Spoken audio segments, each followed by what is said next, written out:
What is going on, everybody? We are back for episode 58 of the All About Counter-Strike podcast. Thank you very much for joining us for another episode over here. I'm going to do the usual and get this out of the way nice and fast. It is the 24th of April, 2026. It is 3:13 in the afternoon for me, which means it is 4:13 for Devwalk over in Sweden. You actually look like you got some sun. That's pretty good. You look like you're in a bright part of Sweden right now. It's like gray, cloudy outside. Okay, in your room, it looks nice. So I'll give you that it looked better than maybe what it actually is. But that's a positive for you. I'll start with you because I think you kind of know half of what I've been up to for the previous time before the last episode. What have you been up to since our crazy episode where we had to fill everything in and Oh yeah, actually, let me just say this. After we had such a blunder for the previous episode, we have now change software. We have brand new software that we're trying for this episode. We're also recording on Discord, audio. Double recording, double checking, so we never have to do that hellish program thing again. Dude, that was such hell. I think we started. What was it? We started gathering to record around like 16. It's around 4. Yeah. I think I went to bed at 4 in the night because we had to. It's such a crazy ordeal to listen to our guests' mics, write down what you said, and dub yourself in the middle of the night. Lip reading what I was saying as well as what you were doing. You were pretty good at that. That was impressive on its own. But I will say, that made me so angry. That the software would screw us like that. Something didn't work when everything was fine on all the other platforms. So yeah, unlucky old program. You have been removed. We're trying this new program, and hopefully it's better. Hopefully the quality is better throughout. Yeah. So what have you been up to, mate, the last week or so? It's been a while, isn't it? When did we do the last episode? So, I mean, to make a long story short, the local hockey team of my city, Umeå, it's called Björklöven. And it basically means, I think, what's the white dotted trees in English? Either way, it's a björk in Swedish. White dotted trees, that's fine. I can take that. Or black dotted white tree is probably more accurate. But okay, this local hockey team has been struggling. You know, when I was a kid, they used to be in the upper tiers of Swedish hockey. And for the past 25 years, they haven't been in the upper tier. So I was a kid that was like 9, 10. The last time I saw them play the top tier of hockey league in Sweden. Yeah. And now they've been in the final of promotion, like a promotion final. They went the playoff. They won 4-0 because it's best of 7 in hockey. Quarterfinals, best of 7. Semifinal, best of 7. Final is best of 7. Best of 7 on the same day? No. They 1 day rest and then game. 1 day rest game. 1 day rest game. That's hardcore. Yeah. So I've been watching every other day hockey, essentially. My girlfriend's brother plays in our local hockey team.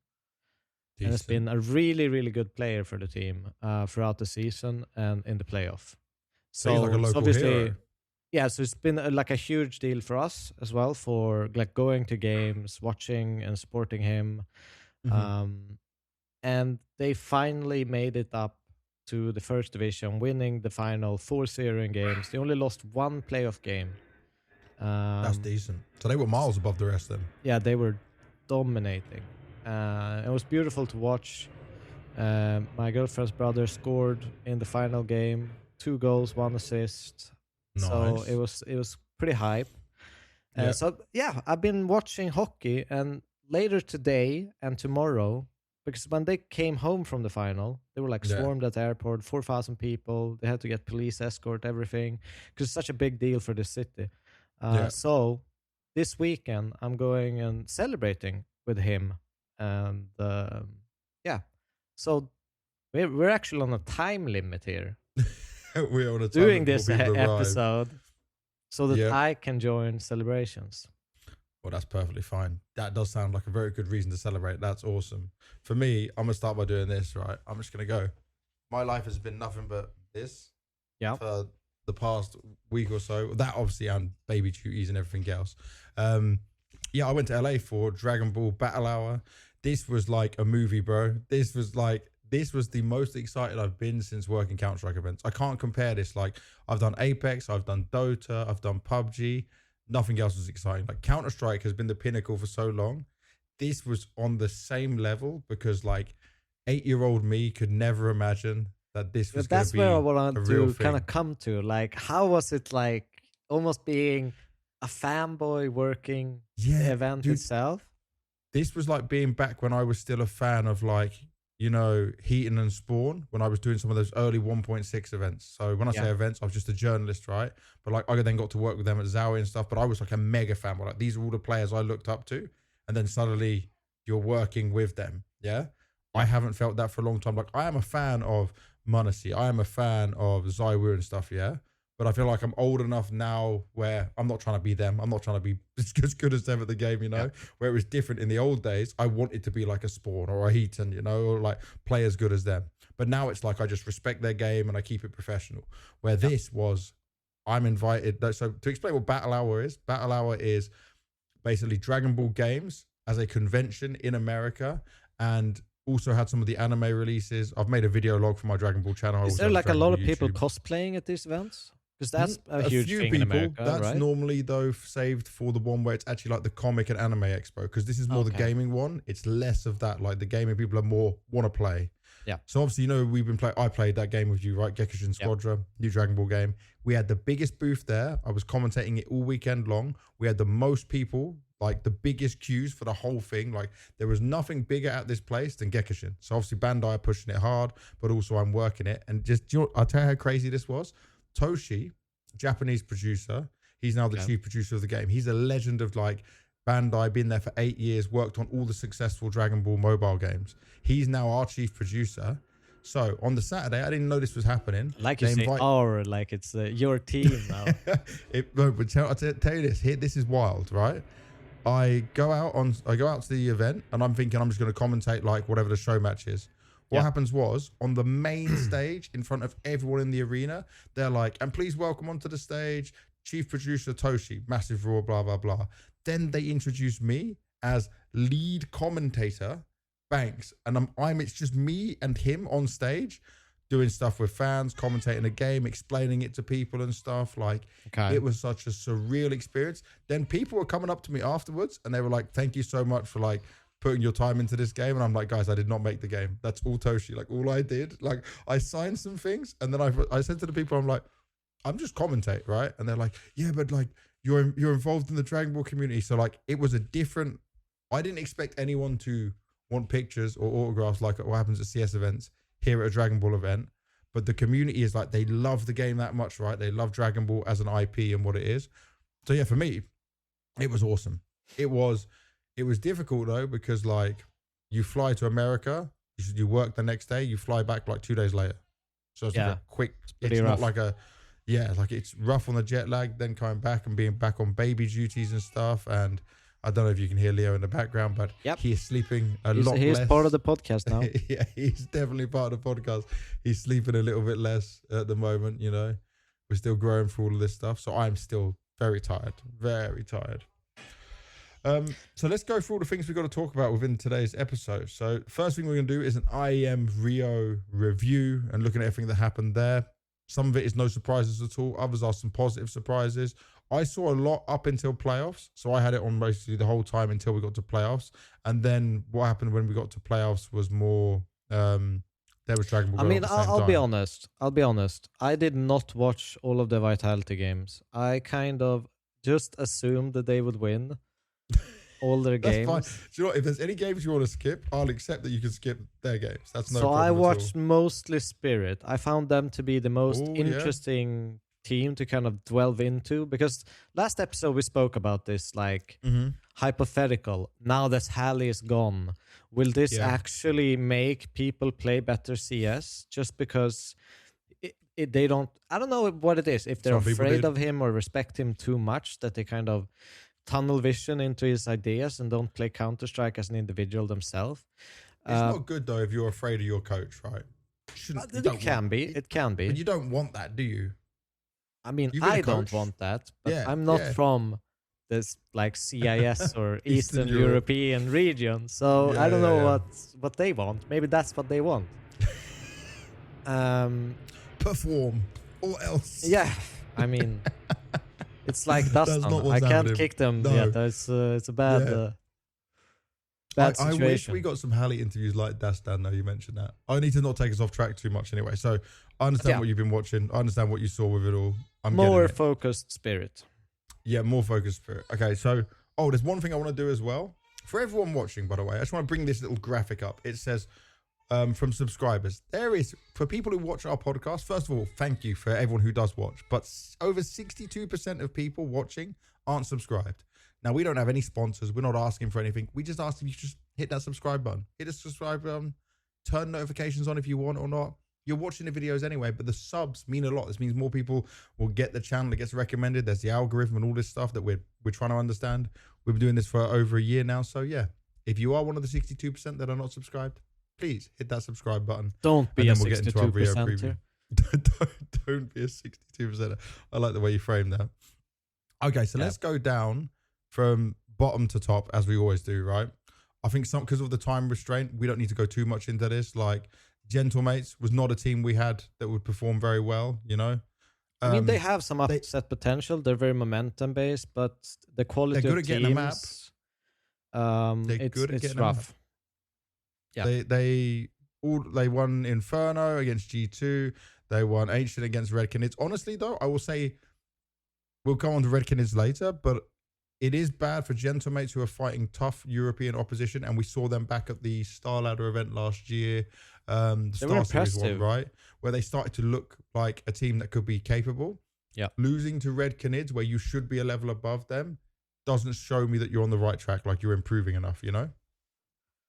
No, probably not. I mean, it's tough because I don't even know the level of Red Canids, if I'm completely honest. They're kind of, to me, like a little bit of a bunch of rejects joined together. But I mean that in not a super negative way. Okay, because, good. Like, I remember we were called a bunch of rejects when we were no chance. And to some degree and some extent, it's the truth. They've been in bigger teams. They've been in positions where, you know, they've been dropped and changed to improve the main lineup. And now they've joined together to kind of prove people wrong. So that's kind of how I view them. Gentlemates, I don't know. I don't expect much in this kind of tournament. It's too hard opposition. The group phase is difficult because there's only 3 spots and there's like 4 pretty great teams in every group. It was a stacked event. It was definitely a stacked event. Like the bottom, if you're one of these bottom teams, like your chance is very low. That can bring us quite nicely onto Liquid. Now, how harsh do we get on Liquid, considering MOUZ has been there just over a month now? Yeah. Like, I'm not going to fault them losing to Spirit, but I'm not going to be positive about the fact they pushed Spirit on Dust 2, because we've seen Spirit in recent times have some problems on Dust 2. Yeah. I remember this is a Spirit without Hallie. But then you lose to 3D Max after you lose the overtime map. Yeah. Then you lose your pick 13-5. That shows to me that, like, there was no reset. There was no rebound. There was no confidence in each other and how you want to play. I feel like because of, obviously, the whole major situation and everything and them swapping, I've kind of toned down on my defense, give Liquid time right now. Okay. I felt like we've given them that excuse for quite a long time. And it's time to start performing. It's not good enough, you know. How long has, you know, Shuei and this roster actually been together? He's been there a year now. A literal year. Yes, Elise is 6 months ago, but that's still plenty of time to make sure, like, one lineup change to MOUZ is not, you know, changing everything about this team. Yeah. It's not good enough to start giving them, you know, excuses. I think they need to perform better. They need to be in a situation where they actually start picking up maps and not being close to picking up maps. Obviously, they had like a pretty decent Dust 2 against Spirit. Against 3D Max, a pretty decent nuke, an overtime loss. But Yeah, but I that's don't not like that good they lose. enough. I don't like it when they lose in overtime, right? And then if I was to put the players pound for pound, yeah, considering 3D Max also don't have the strongest in-game leader, you would still, if you put the player names up front and the quality of players, you would put Liquid over 3D Max. But we know by looking at what 3D Max have done in recent times, recent events, they're still a better team. But I just expected more, and I expected you not to get dominated on your map pick afterwards, like you were not in the fight, not in the games, considering you were fighting for tournament life as well. That's my problem with Liquid. Yeah, I mean, I'm not. I don't rate them at all. I'm just gonna say that I And do not I rate don't them. think you recover for the major either. No, Like you, no chance. it's like you don't have events you're going to be attending. I don't know what's next for Liquid, but like they're not They going to be at changed regions rivals. and they almost didn't make the major anyways. Yeah, it's going to be tough. It's going to be very tough. Passion UA, I don't really want to talk about them because they didn't play with Senzu. I didn't even look into it, but I'm not sure why Senzu didn't come. Maybe he couldn't get a visa for Rio. Do Mongolians need visas? I'm not sure. Fang played for them. They lost 2-0 to Furia and Bait, but like Fang's been out of the top leagues for a long time, so yeah, you weren't going to stand a chance anyway, right? Yeah, but he performed pretty well. If you look at the Bait game, he was the top rated player. And obviously the worst rated against Furia, but still it's pretty good to be at least top rated in one of the series. If you're standing, like short amount of time, Yeah, you're not up to speed to everything. but So he's not Senzu. no, but Yeah. Passes is a lineup that I kind of categorized as after the major Mm-hmm. is a lineup that I will probably start to judge and think more about, because right Yeah. now they just need reps. They need, and that's what they're doing. They're getting reps. They're still playing some close maps, and they have some, stints of where you see the potential of Mm-hmm. everything. Um, but it's going to take time. There's so many different types of nationalities and things that need to click and kind of blend in together. So it's Yeah. probably going to take more time than a normal lineup. Then we're going to come on to Legacy because we were so happy with Legacy when we looked at getting to the playoffs of EPL, Art coming into there, Art suiting the players in style and what we see from them. But we were already a bit slightly nervous about what happened at PGL Bucharest, yeah? Because Yep. you only beat Inner Circle and NRG. Then I think we both favored them, right? In our predictions, we both said that they would beat MOUZ because MOUZ were looking like in a bad spot. Obviously, there's MOUZ news we'll come into later on. But then they took a map from MOUZ. That's fine. Remember, Legacy are always good to take a map. But then you lose to Hotu. Hotu, who we now know is going through changes as well. Like, this... Yeah. This is when I do start to get nervous that this Legacy could fall into the trap of being just a regionally good team that can sometimes be an upset. Like, my hype has died from them already with Art, and maybe things can get better for the major because they're going to be in a good spot anyway. But I mean, this looked like it could have been a mix where I go, oh, this is going to be fun. This is going to be what these players need. It's Art style. But did we jump the gun? Maybe a little bit, but I also think they're kind of in the position where they probably should be. They're an exciting team. They have potential, but Hotu is also a team that's probably, in terms of like clash of styles, is probably fire against fire in some way where anything can happen. They're just going a little bit all out on each other, and it's a lot of like situational awareness that's gonna win you the game from both teams, and they're none of them are gonna play like very standard Counter Strike. So Yeah. I mean, I expect Legacy to just have shit tournaments. That's the thing. Their style, they're just gonna have that. It's I don't know what costly. else to say. I'm not surprised they went out last. They could have easily won the group miraculously. I wouldn't be surprised if they did that either. They're just that kind of team. It's either all or nothing. Yes. Yeah. The one thing is they obviously did some changes after this, I think. But Art has only had 2 months with this lineup. Officially. So I think it's fair to give them a little bit more time before we judge them too harshly. Yeah. But it's not a great look.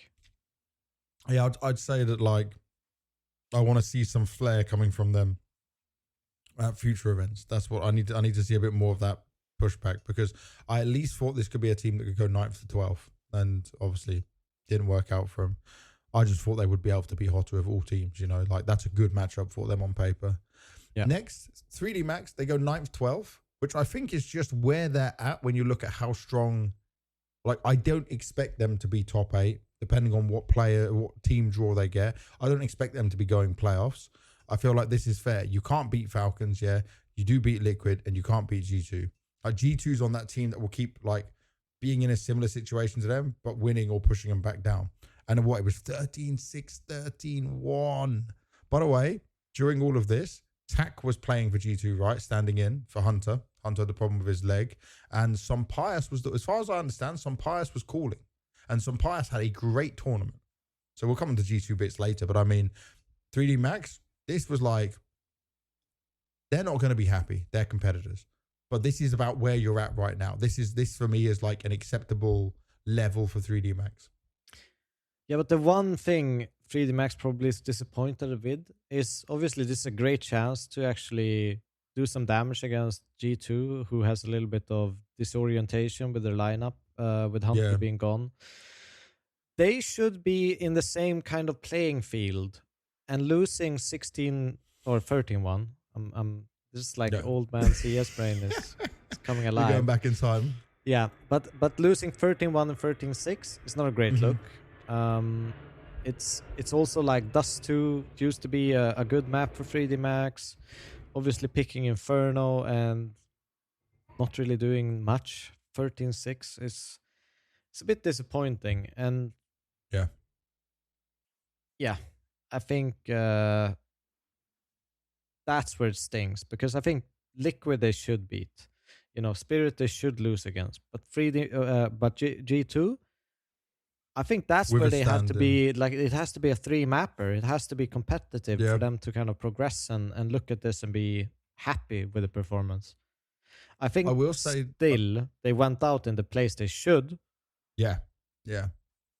But they had that opportunity that they weren't capitalizing on with Hunter not being there, you know, without facing the full team. Yeah, that's a good way of looking at it.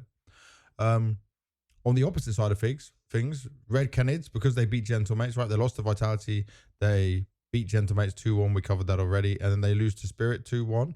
Taking a map from Spirit is like fair play. Well, I'll just say I expected nothing but being in last place for Red Canids. So this is something. What, Red Canids bore you, mate? I mean, it's a good results for Red Canids. No, just the way you were yawning when we're talking about Red Canids, like just but I don't know. It comes randomly. I haven't had my 20 coffees yet. Still early in the day. No, but gearing up for later. It's good, and I mean, this was a well-playing Spirit this tournament. So there's absolutely nothing bad about their performance. I don't think anyone expected them to go to playoff. I don't think anyone expected them to be in the lower final. So just the fact that they have a chance of getting there against a great playing Spirit this tournament, fair play. Yep. And in a similar way for Hotu, obviously they have made changes now to the team. They've only got 3 players left on the lineup, but they lose to Aurora, they lose to Na'Vi, but they do beat Legacy, the one we already touched on. The Na'Vi game, right? I watched it. People might look at the score and think, oh, there was maybe some sort of a chance for Hotu, but it was one of those games where Na'Vi was in control. Like, I mean, they were not letting off on that. On the scores, 8-4 first half on Dust 2, a 9-3 half on Ancient. It was just the eventuality of closing it out, I presume. Yeah, exactly. And I will just say for Hotu is I liked what they were building since we saw them back ages ago, a couple of EPL seasons. Obviously, they're not at the major. They're not got many opportunities anyway. But the fact they're using this time to overhaul their roster even afterwards, like, their goal is to be good in CIS lands and qualifiers and maybe come to some European qualifiers or something like that. Like that's the focus for this team. Doing well at a Rio or doing well is way beyond what they're capable of or what can be within their mind right now. So this is just like, I don't know, I don't even know, look at what prize money they get for this. So it's like 5K for the players, 15K for the club share. It's like, you just take that, right? It's not a bad day for them. Why not? Yeah, not a super interesting team to talk about either, just considering they're making those changes. But Norbert's there. We do love Norbert. Norbert will always get some love. Next one will be Bait. Now, Bait did make things exciting early on because they got dominated 13-1. And I went and said to my wife, oh, Na'Vi are absolutely like in it was epic 13-0. A form. Yeah, 13-0. 13-0. And then they lost Inferno basically in the same way. Not 13-0, but I mean, they didn't stand a chance. Poor Imma was getting dominated on every corner, every fight he went. Like, MPL had him every time. He spoke about it on the interview as well. And then on Dust 2, Na'Vi won 13-5. It was one hella weird series. It was just like basically stomp after stomp after stomp. This keeps happening with Na'Vi, by the way. Na'Vi games, if we look, we'll come onto them later, but I mean, Na'Vi are being many times in this situation where like they can win their opponent's map pick and then they completely fumble everything else afterwards and then fight their way back into a game. So it's, you know, it's a little bit not number 2 team in the world style. I'll say that.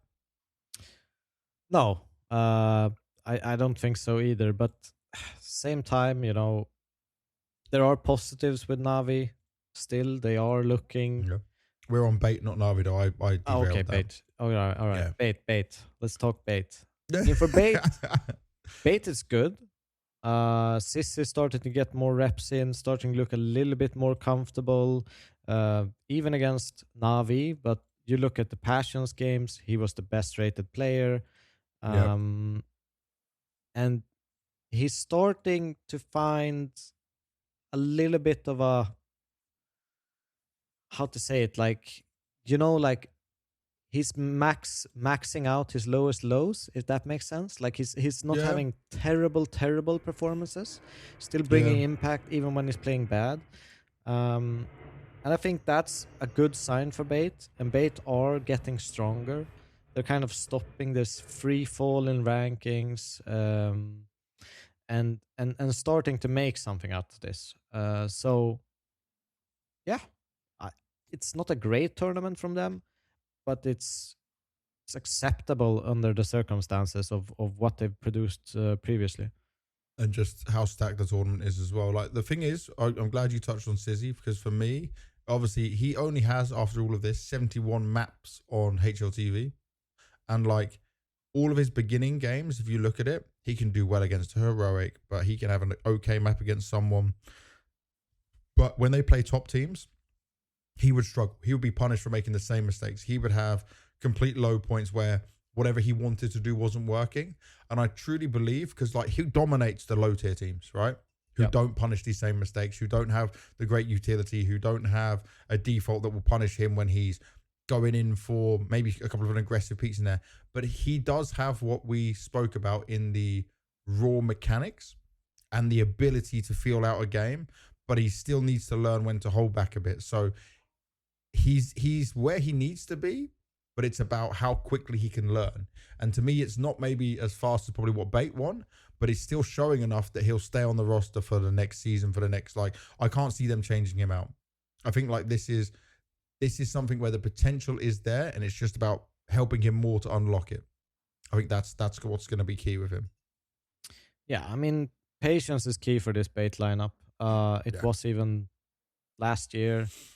You know, they had really, really bad like periods. I mean, even before like Star Ladder, when we did that, they didn't really look great. But when they started to grind some games and get some reps in, they always progressively got better. So I think that's just the groove they need to get into, and Sissy will kind of join along in that.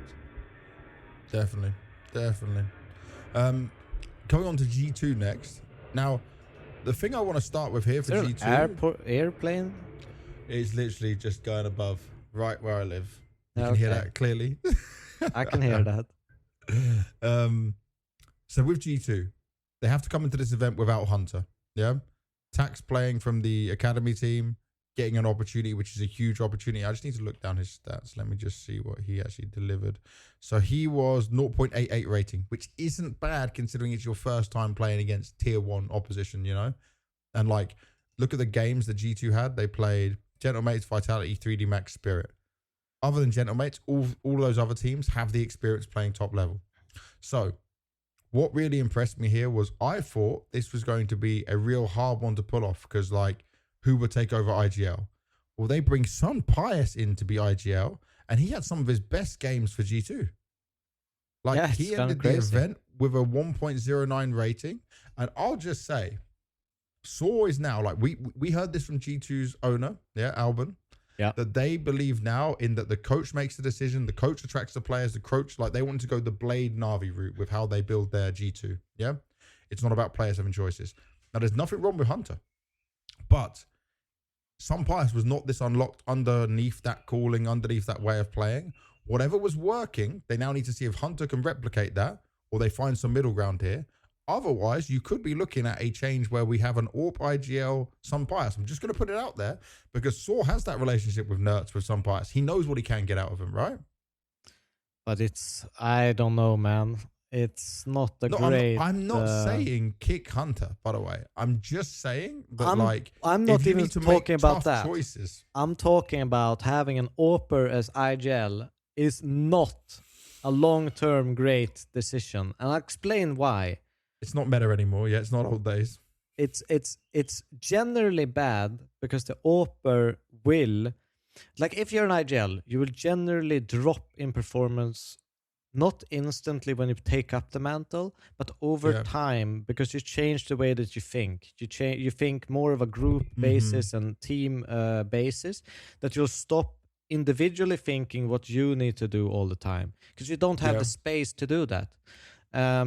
So for long term, if we're talking about a Son Pius that's already been struggling with G2, I don't think personally it's a great idea to put him in that kind of place long term.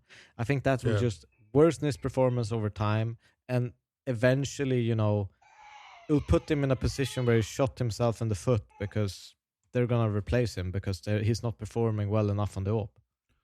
But did you see their game against Vitality? They had Vitality. They should have won 2-0 against Vitality. This was a one game. They were up 12-10.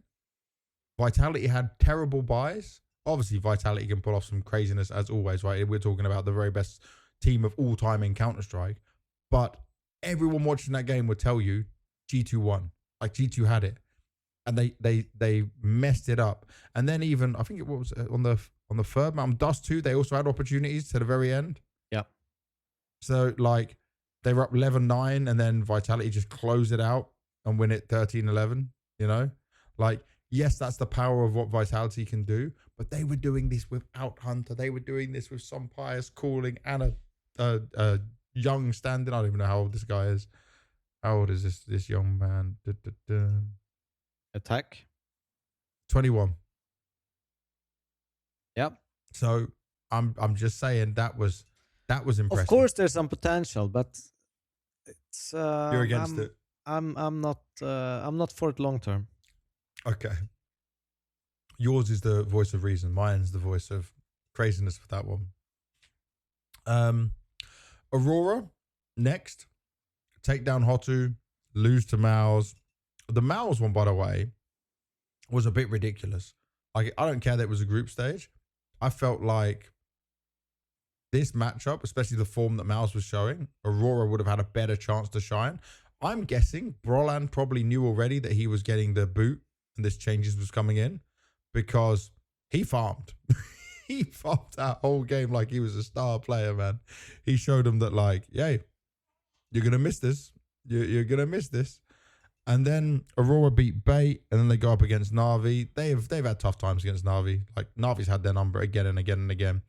Like, this year alone, Na'Vi won at Cluj, and then Na'Vi won at EPL, then Na'Vi won at Rotterdam. Like, Aurora at the moment, they can't beat head to head, pound to But pound. it's interesting. You know what's interesting about the Navi Aurora matchup? It's one of the few teams Aurora will go up against, and they will not pick Anubis anymore. If you look at the actual veto, Navi, it was the 6th round on the veto. Navi removed Anubis to make Dust 2 the decider. So Aurora picked Inferno. Yep. Obviously to punish Makase, as we'll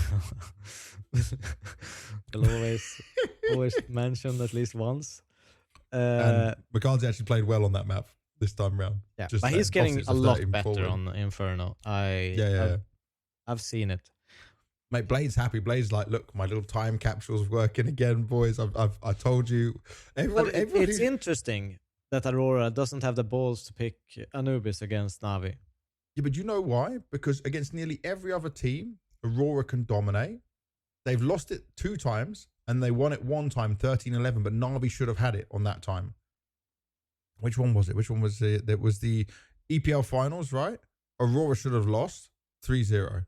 They just about got Anubis. Like, it was a must win for them anyway, but they just about got it. So they're probably confidence playing Navi is like, we can't deal with these guys. Like, we can't play our game against them. It is interesting because they picked Anubis in the last 3 best of 3s, Aurora. Mm-hmm. They won it once, as you mentioned. And just about. This tournament, they decided to switch it up to Inferno. Probably to kind of, I don't know, surprise Navi in the veto, but I'm not sure they were that surprised. And Navi also did get dominated by bait, so I'm guessing in their mind they thought maybe Navi haven't put too much time into their Inferno. Maybe it could be a weak spot for them, you know? Yeah. Maybe that's what Madra and Fabo were cooking. Yeah. But they didn't cook. They got cooked instead. They got cooked instead.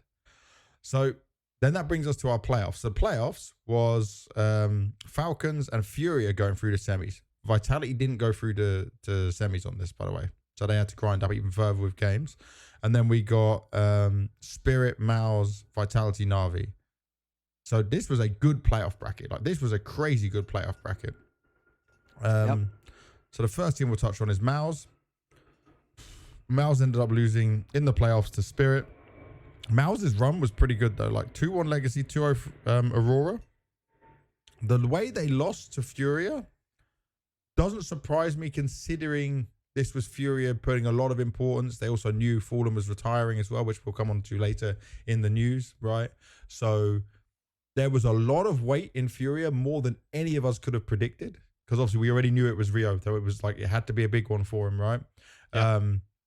But this was where I go back and look at the inconsistencies of Xerxon or Torji. Like, there was no answer for when they were going up against Molodoi, who farmed. Like, this was when you got Molodoi at his best, you know? And this is probably where Molodoi maybe had, other than Astana, had the most pressure on his shoulders. Because, like, the Brazilians love him. You know? He's like the little savior for this whole Furia team. Yeah, but it's also like Falcons group stage buff, dead team buff. There's a lot of things going on to this. All in the other direction. Yeah. All in the other direction. And then against Spirit, they didn't just get donked, they got absolutely wrecked by everyone on Spirit. There was this is where I felt Spirit like, is the interesting one, like, to talk about. No, Spirit is super exciting when we get to him, but I'll just say that this last hurrah as this MOUZ as we know it, wasn't a good showing. Like, this wasn't positive at all. No. But I kind of, you know, it feels like obviously I don't know when the news actually dropped. Was it mid-tournament? No, it was just after they eliminated. I think they waited, no? Wait, let me see. I've got the news up. Let me grab it. Let me see if it was mid-tournament. I think it was after they got eliminated. On the 18th. It was the day after they got eliminated. Got eliminated. But they probably already knew, to some extent, the players. Yeah. But yeah. So, I think for MOUZ, 5th to 6th isn't what they want, right? They should be still aiming at trophies. Yes, semis is kind of the minimum, right, for them. They didn't get there, but obviously a lot's happened since then, and, you know, the only difference was they faced Spirit, not a Vitality, to make it happen. but they have had some tough games if you look at the head-to-head against Spirit overall. And this is now a Spirit that we will talk about later is trending upwards for sure. Finally, after taking a long time. So then we can go on to Na'Vi. Na'Vi 56th. Good run, beating Bait, losing to Furia. By the way, I did think they would win that Furia matchup, but the nuke at the end, Na'Vi had it again. Na'Vi had a 9-3 lead, man. And once it got to overtime, Na'Vi disappeared. Like, they were making terrible plays on the A side. They were just getting caught out all the time. It was not positive. That should have been them going comfortably through, in my opinion. And they wouldn't have needed to play H2 in Aurora. I mean, they had a 9-2 lead on Nuke, which they threw. And that's them on the T side of Nuke, by the way. Makazi missed knife, by the way. Letting Molodoi save the orb. They switched to CT side and get 9 freed by Furious T side. That's a throw. 100%. It's a throw. It's a throw, and then you just show nothing in overtime. Yeah. Obviously, they made playoffs. So they're going to be happy with that for sure. But then because of these kind of the way it all went, right, you end up playing Vitality in the quarters. And, you know, look at the matchup history. There's normally such good games between these two teams, yeah? It's not Na'Vi getting blown out. Since Austin, even going back to Cologne, which obviously is a very close 2024, it's very different. It's so close, right? So close at Austin, so close at Budapest, close at Rotterdam, 13-10, 13-10, you know? And then it's crazy, you look at this, they have 1 win and 2 overtime losses and 16 wins for Vitality. And there's 3 13-11s. There's 13-10s, 2 of them.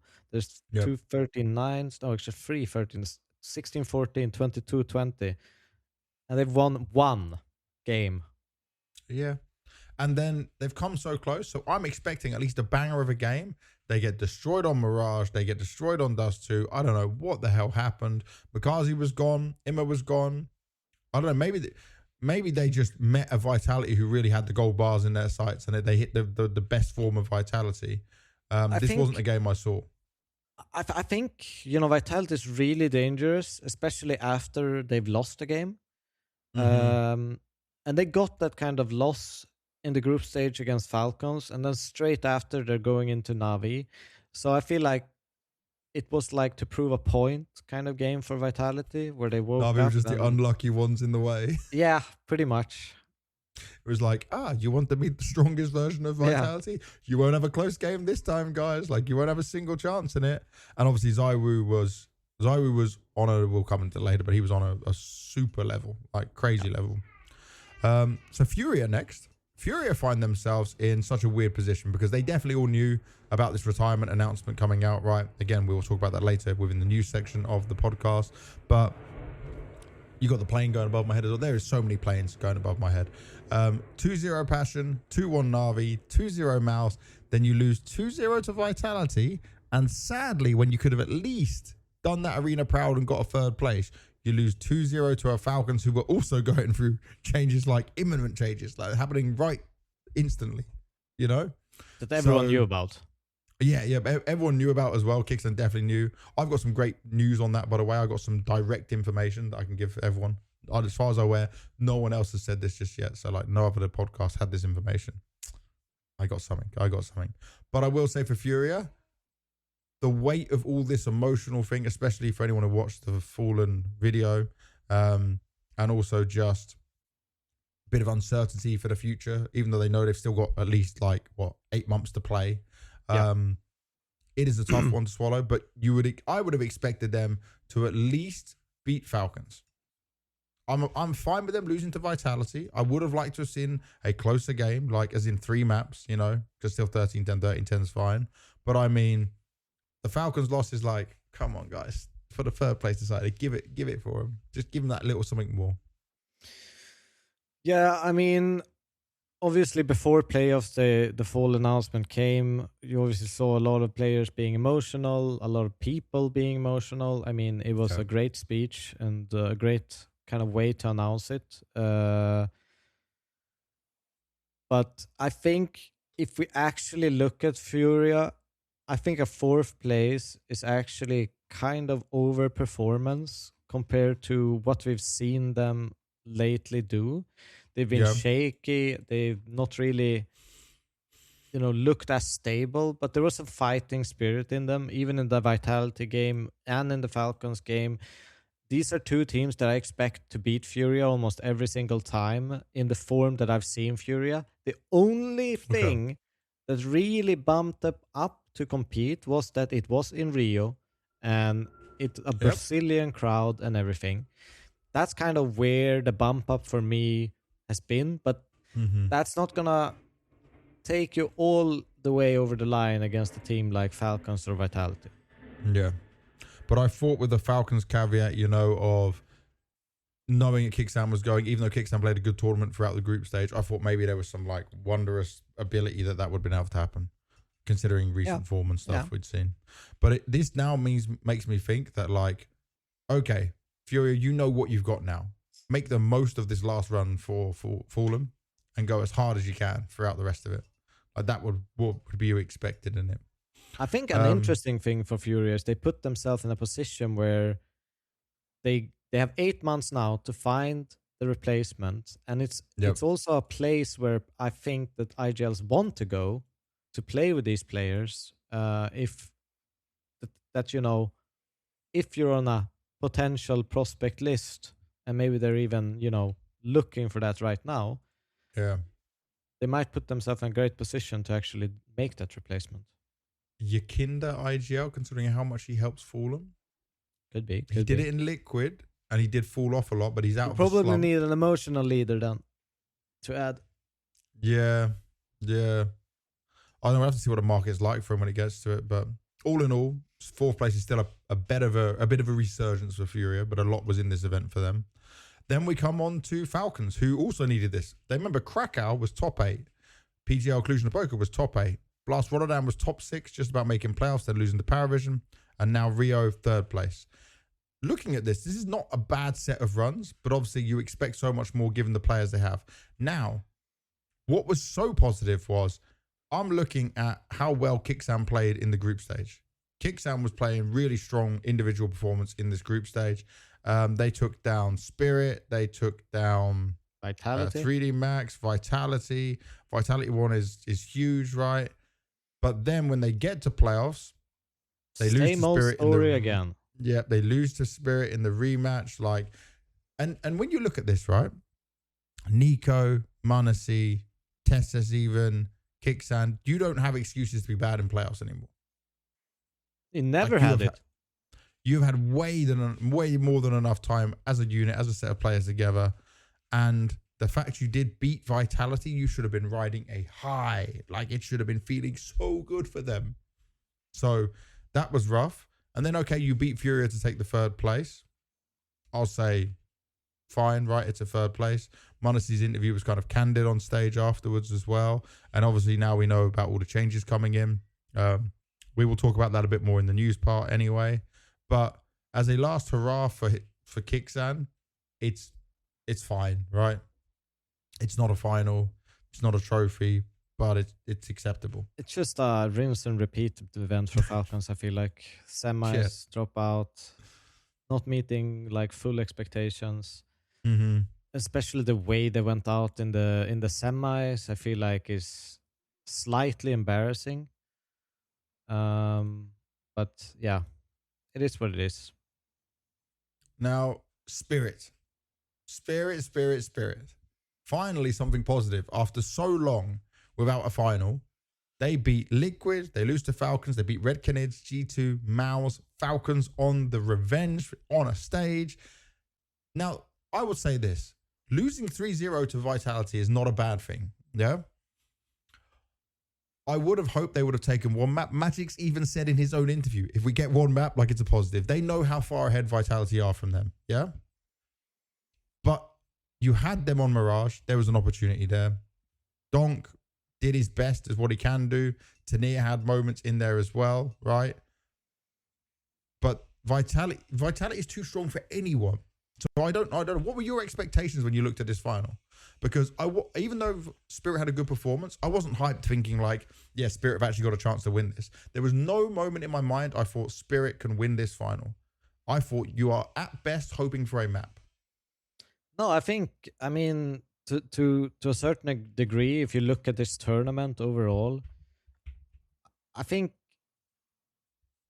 getting the second place is like a win for most of these teams. It's just signs of progress. Who is the closest to catching up?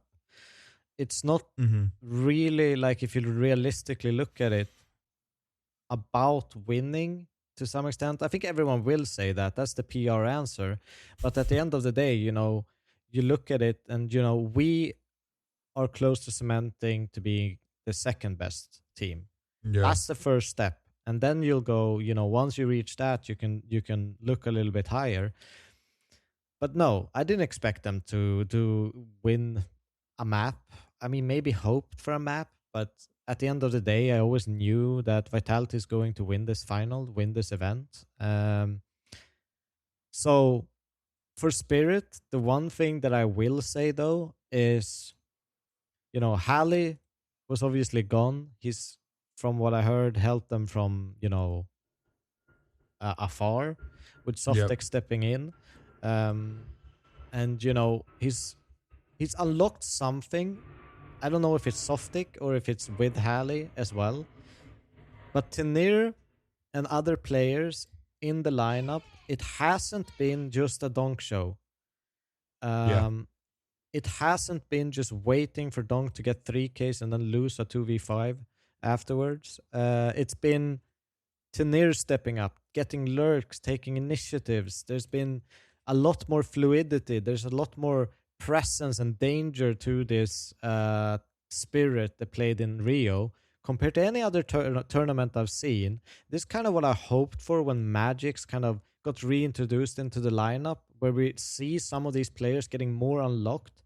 I talked to him at the HLTV Awards show at the beginning of the year, and he essentially there said that it's not going to be as structurally robust as it was before. It's going to be a little bit more fluidity in my own ideas. Yep. And we haven't really seen that from Spirit. It's been kind of rinse and repeat of the same stuff. Maybe a little bit more chaos instead of fluidity in some sense. They haven't really gotten to click in some rounds. But this tournament, to me, having Tenir actually show up. Yep. I talked about it last episode, where it was like, this could be the worst possible event for Halley to be gone and them performing. Because this just further asks you the question, is it Halley's system and him being too kind of tunnel visioned and rigid with this is what needs to happen, that it leaves no space for players like Tenir to actually express themselves on the server? That's my worry, and that's my question I get from watching them now. But it's, to me, a very clear path they need to continue along. Yeah, but that isn't this good information for Halley to maybe actually be taking a step back and seeing it if he can? This shouldn't have been new information. Yeah, well, you saw it. So many people saw it. Yeah, and it shouldn't have been. It should have been, at the end of the day, you want people, as a coach, or at least I want people to express themselves. I don't want them to only follow my rules, only follow my protocols, only follow. Then you don't have a CS player. Then you might as well, robots, write AI. bot add bot in the corner of long, and it will work the same. I think they just need to continue this, let people express themselves on the server. They have such good players. We've been rinse and repeat talking about it on the podcast, and it's time for them to actually, with Halley behind them, find ways for other players to shine. And I loved what I saw from Spirit. And I want to go on Discord right now, right? I sent you a link. We're going to watch this at the same time. I'm at 7 hours, 32 minutes, 32 seconds. We'll play this for the viewers at home. We'll have to do some magic. All right. I'm not playing it with like any crazy sound. Yep. You ready? Ready. 3, 2, 1, go. So we look at this. Spirit getting their second place medals. Yeah. We've spoken about this. I saw before. this. Yeah. Like you can all like have this problem that you're not winning, but you in your mind already, Magic said, be happy if they win a map. They knew they were not going to win this final. Yeah. But this was a positive step forward. Now, Donk showed the most maturity out of all of them by keeping his medal on. Yeah. This is the by the way, he is the player that can be pissed. He is the player that can be like, no, this is unacceptable. Everyone else took off the medal, unhappy. Like for Tanir, for Zontix, for Magix, for Shiro, all of them can be just happy to be in a position where you got to a second place again. Take that moment, enjoy it. Maybe you afterwards give, like Zontix gave his medal away, right? One Katowice. Was it Katowice last year, for example? He give it away to someone. I don't care what you do with it afterwards, but at least for that moment, just hold the medal and think like it's not the spirit of 2023, 2024, right? Where no, you but can have you ever seen Donk smile losing a tournament? I think, he understands. He understands that this was progress. This was the right path. We were close. We are moving in the right direction. We can't expect, 2 weeks and all of a sudden we catch up to Vitality. We have to grind. And if we continue on this path, eventually we will get there. It might not be for this major, but it might be for the next. Yeah. And even look at this, right? Donk's rating was 1.22. It's below his usual levels, but he's finally got something he needs to improve upon. He's finally got, like, his event ratings was Rotterdam when he went out top 8, 1.61, 0.82 for the Pro League finals. He is in a position right now where he's not getting away with absolute murder and just dominating everyone, even when his team are, like, losing a game, yeah? He's even having to step up himself. There's some extra motivation and power play into it now of, like, I need to get back up there.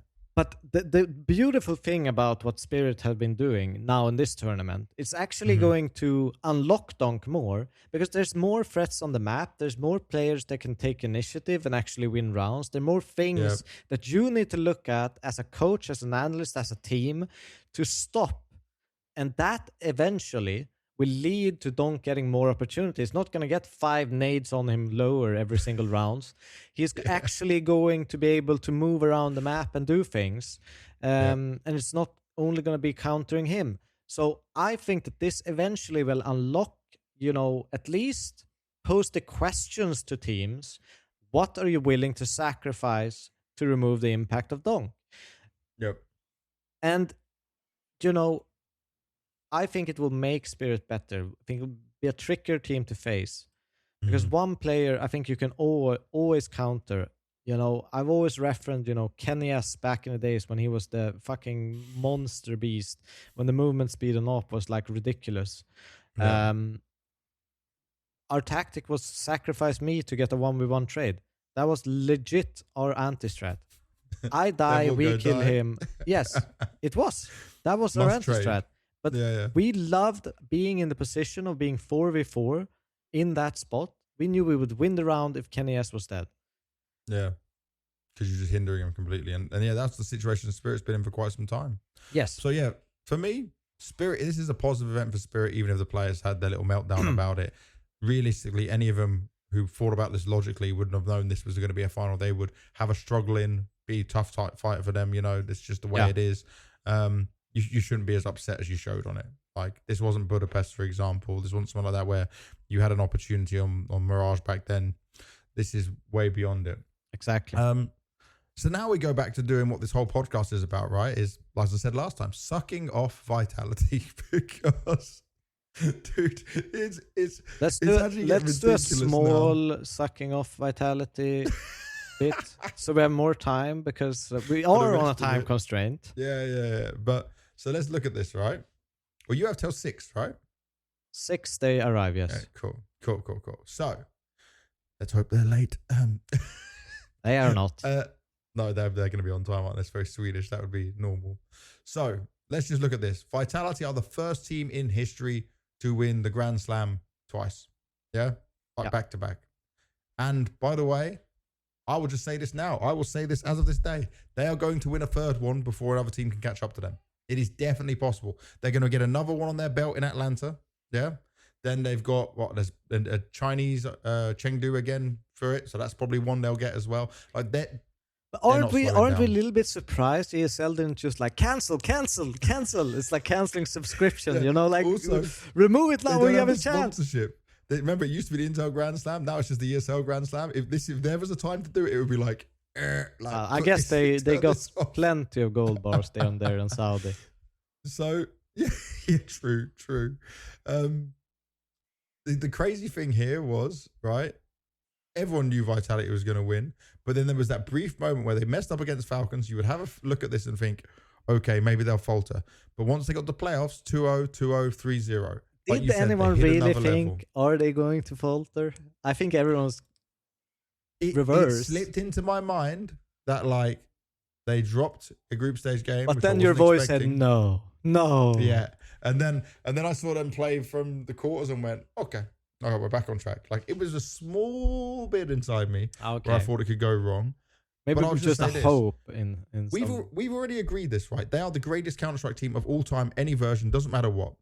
Yep. People now need to stop arguing this. Like, why am I still seeing people tweet and talk on podcasts and talk on other places that this is a debate? This is not a debate. This has not been a debate since Budapest. Like, this is now they've won more. It's like 4 more tournaments. Like, this team is unstoppable. And people, by the way, I saw some comments. They were like, oh, well, Messi didn't play so well again. Like, they're going to remove him and pick up someone from Foot, for example. It's like, they're not changing this winning formula until it starts to go really bad. Like, this is now 1, 2, 3, 4 tournaments in a row. Next one's rivals. Maybe unless they're super jet lagged or someone gets ill, they could lose it. But I mean, Vitality still need the bounty to be the greatest Counter-Strike team of all time. Oh, mate, watch them just skip the next bounty or something. I don't know. Like, maybe they do. Oh, but this is crazy. Like, they're unstoppable. ZywOo gets another MVP. ZywOo, when you go on his HLTV profile, like, that bar's just going for 31 MVPs, 2 gold bars, trophy. You're gonna need a faster slider soon, bro. It's actually insane. We have never seen anything like this. This is just continuous record breaking and dominance. We can't glaze them any more than what we are. Even when someone can have a bad time, like FalleN's didn't have the best playoff but the sets, for example, impressive part is so 13 years of trophies. That's impressive. Because he has 2013, 14, 15. He has 16, 17. Wait. Did you? No, it's not 13. Who are you talking about? Yeah, Apex. Okay, thank God. I was thinking it can't be. So I was talking about ZywOo, but yeah, Apex. Okay. Yes, Apex doesn't miss. Yeah, Apex doesn't miss. And done it through multiple roles. Only 1 year he didn't win a tournament. You tell me. You're the one looking. I'm trying to see. Either ways, you can continue talking while I. Oh, I don't know. There's nothing else I can say. Right? His contract is with Vitality till December 2026 for Apex. They're all in a great spot right now. They continue to win. They're so well gelled together. They've maxed their way through all of this. They understand how to play CS and how to, even like the G2 game where it looked like they were faltering, even when they lost to Falcons, like they just come back, they hit harder, they believe in each other, they know what can be done. We are just witnessing history and greatness in front of our eyes that has not ended. Even for the slight blip they had at the end or after the first break of 2025, they still went on to win the major. So 0 problems, 0 bad things to say. Yep, I agree. Yeah, win. Should we go to news section? Yes, it is time for all of the recent news and some of the news that's maybe not so recent now because the days have been rolling on by. I'm going to change things up here, DW. I'm going to start with the introduction of Animgraph 2. I hope I'm saying that correctly. I want to say Animgraph. That'd be funnier.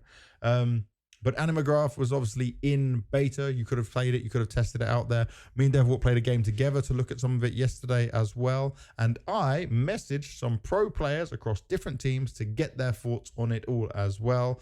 You also had a conversation with the Alliance coach you were just messaging yesterday, right? So put it out there for me. When I got into game, right, I haven't played CS for a little while. I just was like, okay, feels like I'm playing CS.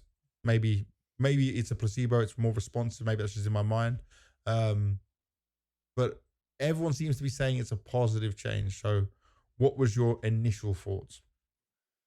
Initial thoughts when I was playing it, it was, I think spraying for me felt a lot better. I think the movement and everything can feel a bit janky at first, but I think it's just we have to get used to it kind of deal before we kind of judge that too much right now. In terms of the aim punching, I felt it was a little bit weird at times. There's kind of a new effect to it in a way that it kind of threw me off a little bit. So I think that's going to take some time, but the spraying definitely felt better. It looked a lot more responsive in terms of what you're shooting at and what the players are at. It didn't feel like bullets were just disappearing through his body. Like losing it a has random been bullet or two in CS2 for a long time. So I'm expecting this to be, you know, a buff for players that spray. I know like Flatro is probably very, very happy about this like change, because he used to be a sprayer and it hasn't really been a thing in CS2 too much. Obviously it's a thing, but it's not as powerful as it was in CS GO. So I'm expecting some players to get buffed, some players to get a little bit nerfed. In terms of grenades, I know a lot of people have been missing smokes and stuff, and there's new lineups, so make sure. How does it change the lineups of smokes? Isn't that something we shouldn't have had change? I don't exactly know what it is. It's something with the camera view of your like model is changed. Either like, I think it is like slightly above where it used to be. So now when you're looking at things that you would have a lineup on, you need to aim a little bit lower than you did before to hit it. It's like a lot of these like CT Mirage smoke or Insta smokes, even top mid smokes on Mirage and stuff and Insta window. You need to change it a little bit for it to hit. But that's like one day's YouTube video, and you'll be Gucci. Okay. I saw when obviously the first update for it came out. Obviously, Valve have continued to update a few more things afterwards. It says minor adjustments to view model animations, adjusted general weapon deploy animation logic, fixed issues within transitioning between knife attacks. So I messaged a few people. We'll start with JL. Didn't they also remove the ladder thing where you tapped up the ladders to silence? Oh, I didn't try it. I think they changed that as well. I didn't try it. Okay. So, first person I was talking to was JL. Yeah. Obviously now joining into MOUZ. He said, I played a dozen games. I don't know. Feels good. Now, you know, JL, very open with this. Like, he's pretty chill with it all. But he says, doesn't feel bad. So must be a win update. So he's just looking at the fact that it wasn't like naturally feeling bad. He's still playing to a good level. He was playing a lot of FaZe yesterday on stream when I was talking to him. I hit up Munassi as well, because obviously they've got Karrigan coming in. He's been on full chill mode, so he hasn't even played FaZe or practice. That's going to start today. He'll update me later, so I'll update that on the when we come back into it. Imma said at the beginning it felt a bit off at the start. He didn't know why, but now like he's got used to it, and he says it feels better, but he can't notice like a huge difference for him personally. So, you know, that's like a difference in comparison to say what JL said. Mezzi said, I played a DM session yesterday and it definitely was feeling different, mostly the way the legs move when strafing and changing direction, but I honestly don't have a huge opinion on it as of yet, as I need to play more. So that's obviously what a lot of people are going to do. This is like chill time, break time. And then I had to ask someone who's like a young grinder, right? So Symmetry from Foot obviously won the MVP when it came to PGL Bucharest. He said, I think it's sick. The model's movement across the screen is easier to understand and spraying feels significantly better. The only thing I wish they'd consider is the Kevlar aim punch. Overall, great update in my opinion. So we're seeing... reconsider, yeah. Yeah, reconsider, sorry. So yeah, that like aim punch similar to what you said, right? Something definitely doesn't feel natural or right with it. But obviously, he mentioned in there with the movement for the models across the screen, which is he was the first one to mention that. So... for me, people would normally clown or hate these updates, but this is a positive step forward. And obviously it's something that Valve is focusing on. So we are getting what we wanted. For all the people complaining or unhappy and saying like, oh, these updates aren't good enough, blah, blah, blah. Well, we're starting to move in the direction of getting, yes, it should have been like this ages ago. You can argue and all this other stuff. But I mean, we're getting there. And then also Counter-Strike updated their header to put the floor of cash in as well. You're not a fan of that because you didn't want to see cash back, but might mean we're getting a... I'm not against cash. I'm against this version of cash. Oh, yeah. But that's really bad FPS as well. I don't like this version of cash. I don't understand why the fuck there's a window in mid. Like, I just don't like this one. Is it still the really green one as well? I think it is. Yeah. Honestly, I'm not sure, but it probably is. But I just feel like I've read even the maker of the map obviously sold cash to Valve. He even said like this map is unfinished. It's not like, you know, I wasn't even finished with the map when they bought it, I guess. It's kind of crazy. You'd let someone finish the job before you buy it, no? This wasn't a try before you buy it. It was like... So he even thinks, it says it's an unfinished version of the map. Yeah.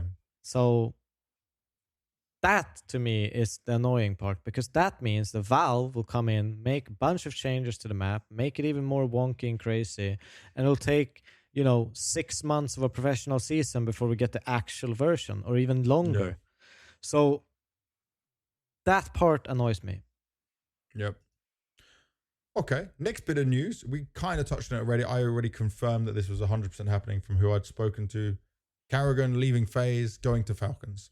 Now, obviously, now we've got a lot more information. We understand what has been happening here. I will just say this. For Karrigan, he is... How old is Karrigan? Let me just double check. 36. Okay, Karrigan is 36 years old. This is the ultimate last chance. Now, personally, I thought maybe he would just stay on FaZe until the end of it all, yeah? But did you watch that FaZe documentary where he said, like, people were not believing, they didn't, they weren't on the same page, right? Things like that. That was very telling. They didn't have that same FaZe magic, FaZe DNA in them, yeah? That FaZe magic and that FaZe DNA, yes, Brokey and Twist were part of it, but I mean, it comes from Karrigan. Now, for Karrigan, at 36 years old, this is probably the last part you will ever have in your career. Getting an opportunity on Falcons is huge because these are all the type of players he wants to deal with. Yeah? You're worried about the ego. You're worried about the not being able to trade off each other and how badly we've seen Falcons play some of these situations. Karrigan is a solution to that, in my opinion. This is all the tools and pieces he needs to be successful. And for anyone that thought that, like, maybe he just goes to be a coach or something, if you're smart, right, which I would say the Falcons management has been because they're aggressively hunting for making the best team in the world, yeah? This is probably a 1, maybe 2-year contract. And within that, if they did remove him or they don't want to play with him, he replaces Zonic, who's obviously been under scrutiny for not bringing the titles. And then Karrigan would go to coach. That's just what I would put in there as a could be maybe thing, right? Because ultimately, how many more years of playing has Karrigan got in there? Now, Falcons already have enough firepower, yeah? More than enough firepower. Literally, they don't need more firepower. So having this low down performance from Karrigan isn't going to hurt them. And also, he can be very sacrificial. And also, in playoffs, that's where he does his best work. And so I was getting some insight from a few people on here, right? And obviously, I can't say exactly who told me some of these things, but it makes sense from the fact that I'm just going through the messages I had here.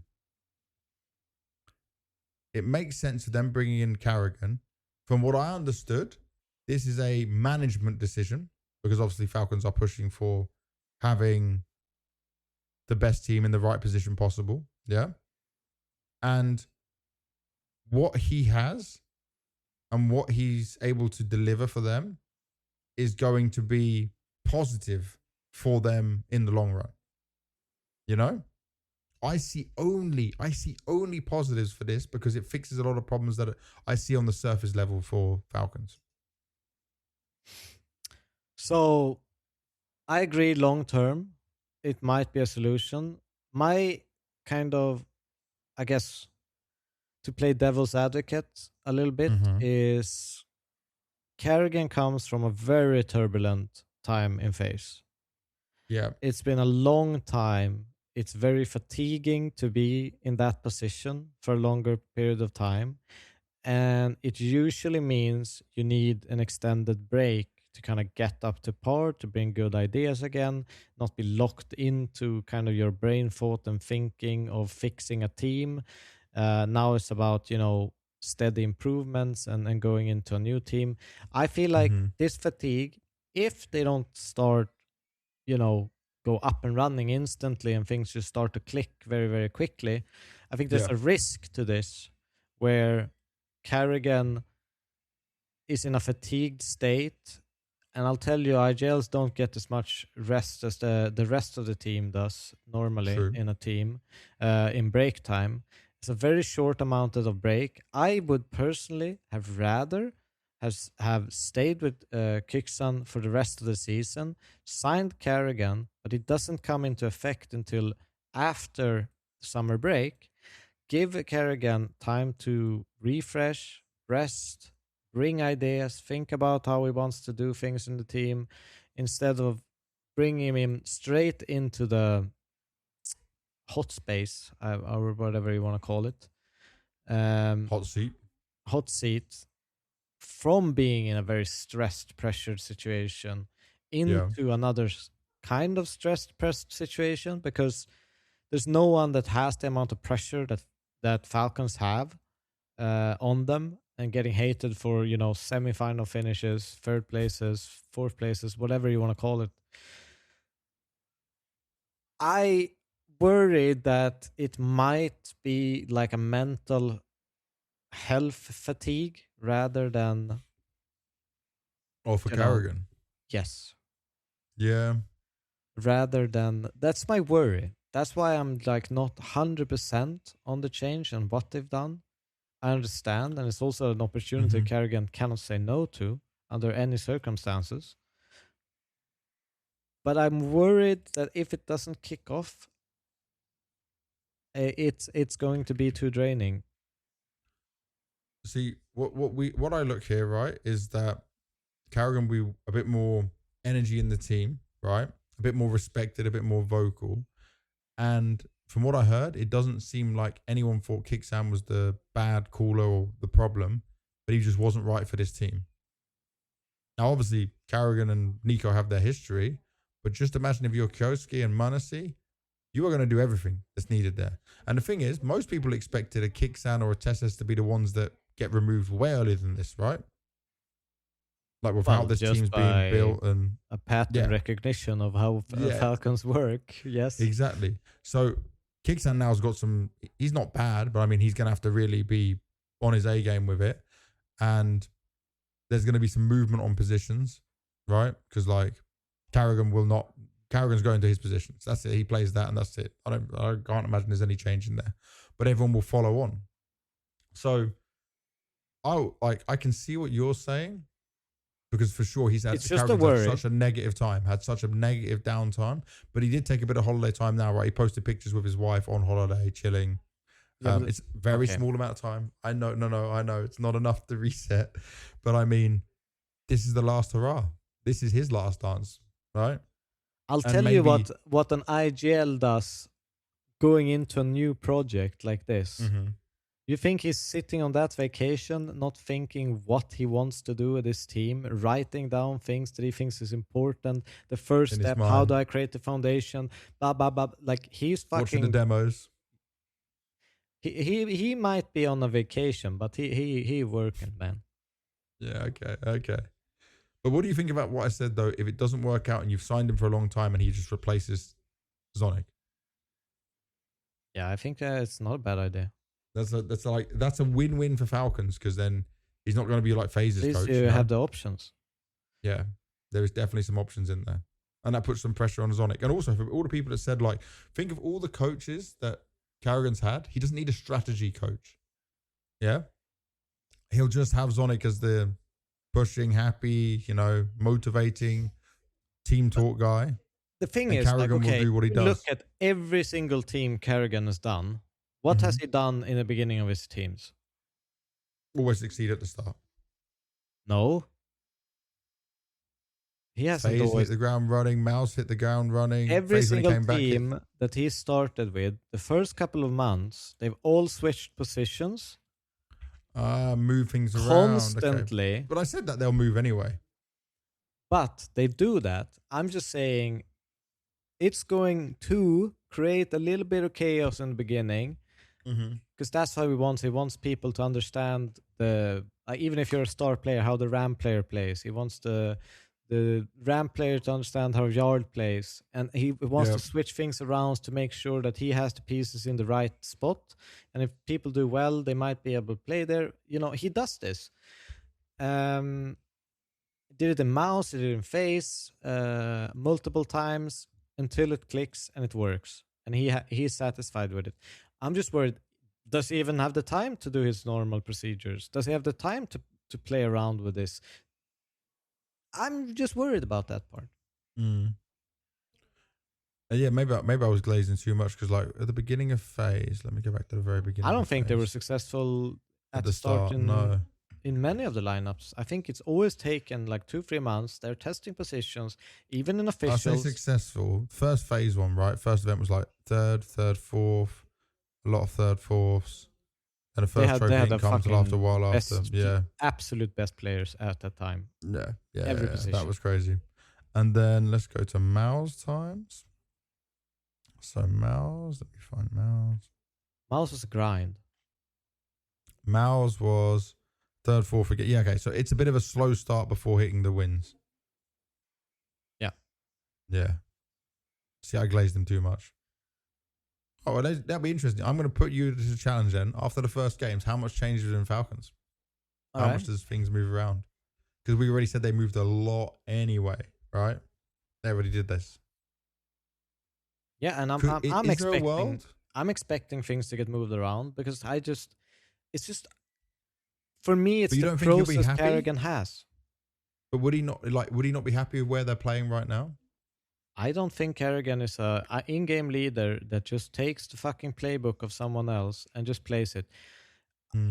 I think that he will use this period, start now to major, to implement his foundation and put the goal for next major. But what I'm worried about is that pressure going to mount, and with the stress situation that he's been in, it's a little bit of a plus situation for me. I think if he was refreshed and he had, everything, he was relieved and everything. It's just my fantasy. Let me ask you this then, right? They're not going to the American events like Blast Rivals, but they're going to Astana and they're going to CAC. Astana's a bit more stacked. There's Spirit there, there's Furia there, Aurora. CAC, it's just Falcons, Aurora, and Paravision, Mongols, MOUZ. Could Falcons win either of those two events? I feel like there's a chance they could win CAC. Yeah, but my question is not if. If they don't. What happens? Yeah.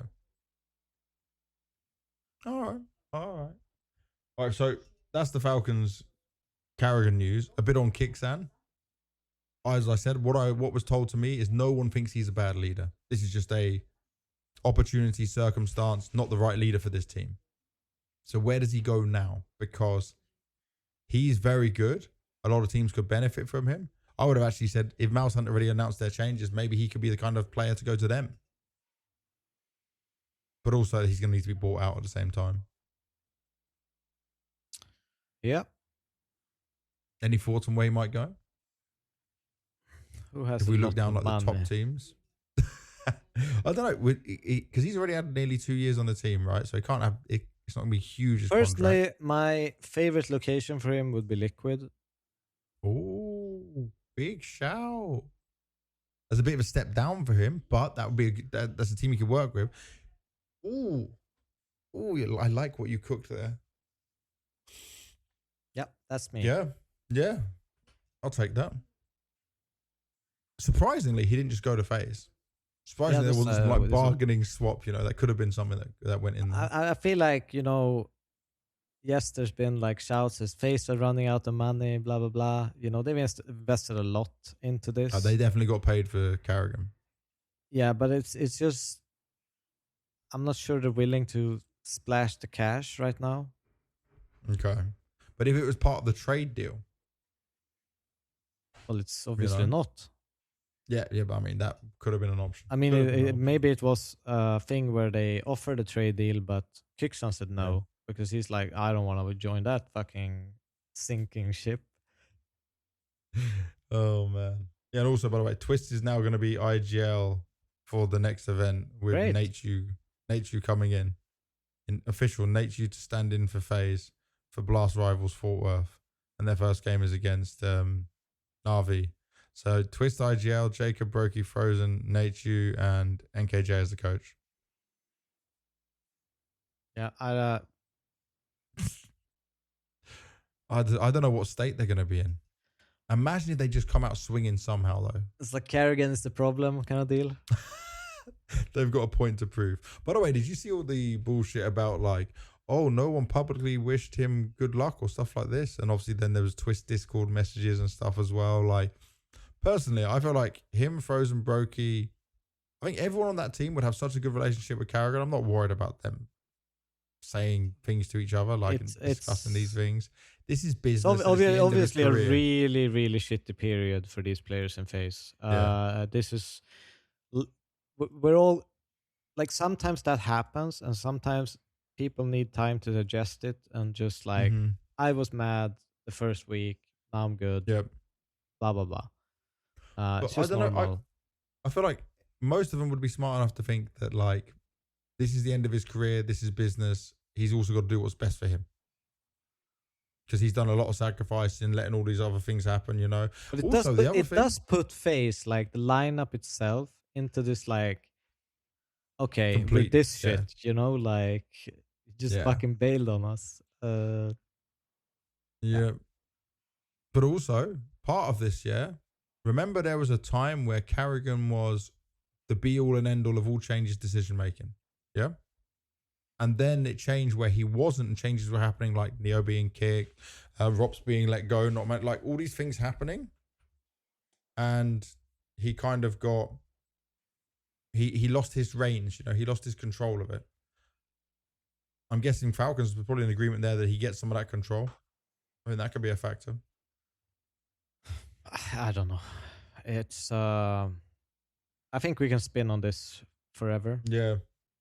Oh, but let's move to MOUZ then, because the MOUZ one is wild. So MOUZ set for major overhaul as Zelix is promoted and JL joins on loan. This is crazy. This one is the one I don't know how we got here. I don't know how it happened. But like, you're playing with effectively. So look at this, right? MOUZ's lineup for PGL Astana and CAC. Zershan, Torzi, Spinks, Zelix, JL. So Zelix obviously coming from the academy team, quite a hyped up player right now. And then their temporary roster for the season ending at IEM Cologne Major will be Zershan, Torzi, Spinks, Zelix, Brolan. Now, I spoke to JL and he's keen on joining the team. Like, his goal would be to join the team. Obviously, he's a bench player on Navi, right? So he wants to come back. So he's going to try and prove himself in Astana and CAC 100%. But then Brolan knows he's being benched. You bring him back for the major? They have to. Why? You have your core three, no? Zershan, no, you can only swap out one for the major. Yeah, because of the sub rule. Damn.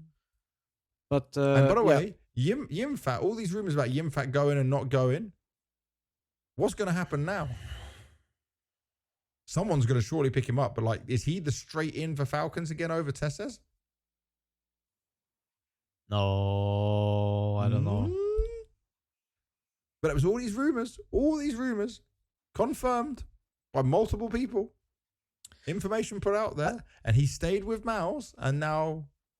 Either way, if we talk about just the MOUZ, I think the change. They're changing too. I think that's positive. There's obviously, a lot of fatigue with this lineup. They can't work out the solutions. They don't know how to progress. That means usually you have to change too. Now, I was a little bit disappointed in,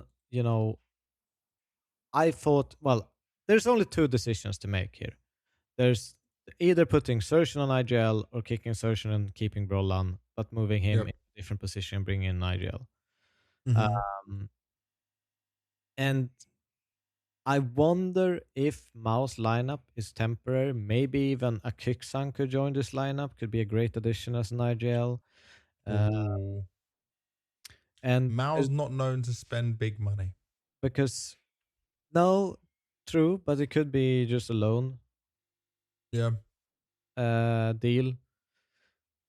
Either way, I think they were in this point where they'd run that. The team had run its course, and they needed bigger changes. And this is what we're seeing right now. We've all talked about it for ages. I think it's kind of funny though. Statement of the addition of JL will help our team with an outgoing personality. It's like to me it just goes into this aura debate again. Like no, we're not. That's why we signed him. We just loan him for some aura. I just found that like incredibly funny. Either way, I'll say on that bit right about the outgoing personality. I will agree that in bigger moments, like we see so much reliance on Torsi to be that vocal one. JL does that without that being forced. For me, I know JL so well personally that that's his personality. That doesn't need to be asked of him. That just happens. He will pop off in these moments. He will win you some crazy unwinnable rounds. He will do something that then he propels the team forward. We saw it so many times on that dominant Na'Vi of 2024. So that is something that's going to be a boost and help for them for sure. I will say this on Cyclone, right? So Cyclone put a tweet out and said, on my decision regarding our roster, I'll read the whole thing because I'll give him the respect on this. He says, today we made the difficult decision to move forward with changes to our lineup and bench 2 players. These moments are never easy because roster decisions are never only about performance on a scoreboard. They involve people who have invested their time, energy, identity, and heart into this team. So with that, right, I think that's a bit of he may even admit here, this is me just reading into it, so it's not what he said. He's never messaged me about it. But is there a moment where he thought, maybe I gave this too much time. Maybe I should have made a change after Austin Major or something like that, So he said, first, I want to especially thank Ludwig, obviously Brollan. What he has given to this group deserves real recognition. The way he sacrificed himself for the team. Remember, his performance was so good. And then obviously, he goes into IGL mode. The passion he has shown and the consistency with which he tried to lead in every phase, especially through difficult moments, has been exceptional. He stepped into responsibility, embraced pressure, and grew tremendously as a leader. The truth is, this decision is not fair to him on a personal level, but leadership sometimes means accepting that fairness and necessity are not always the same thing. Right now, we believe that this is what the team needs in order to move forward. Okay. I would also like to thank Jimmy for stepping into his very first Tier 1 atmosphere and delivering as he has. He played a crucial role for us to have so many deep tournament runs and to have that many playoff appearances at such an early age. Nobody can deny the career he will have in front of him. He poses mechanical ability and a likeness to him that few have. Always approachable and willingness to listen. He brought joy, heart, and character to the group, and that deserves recognition. It is also important to say that our recent results were never about one person or 2 people. Success and failure in a team environment are always multifactorial. We all share responsibility. Staff, players, structure, momentum, confidence, outside pressure, all of it plays a role. No single player should carry the weight of that story alone. I also want to say something beyond the game. These players are young talents, but first and foremost, they are human beings. This is their life. They give everything they have to compete, improve, and represent this organization.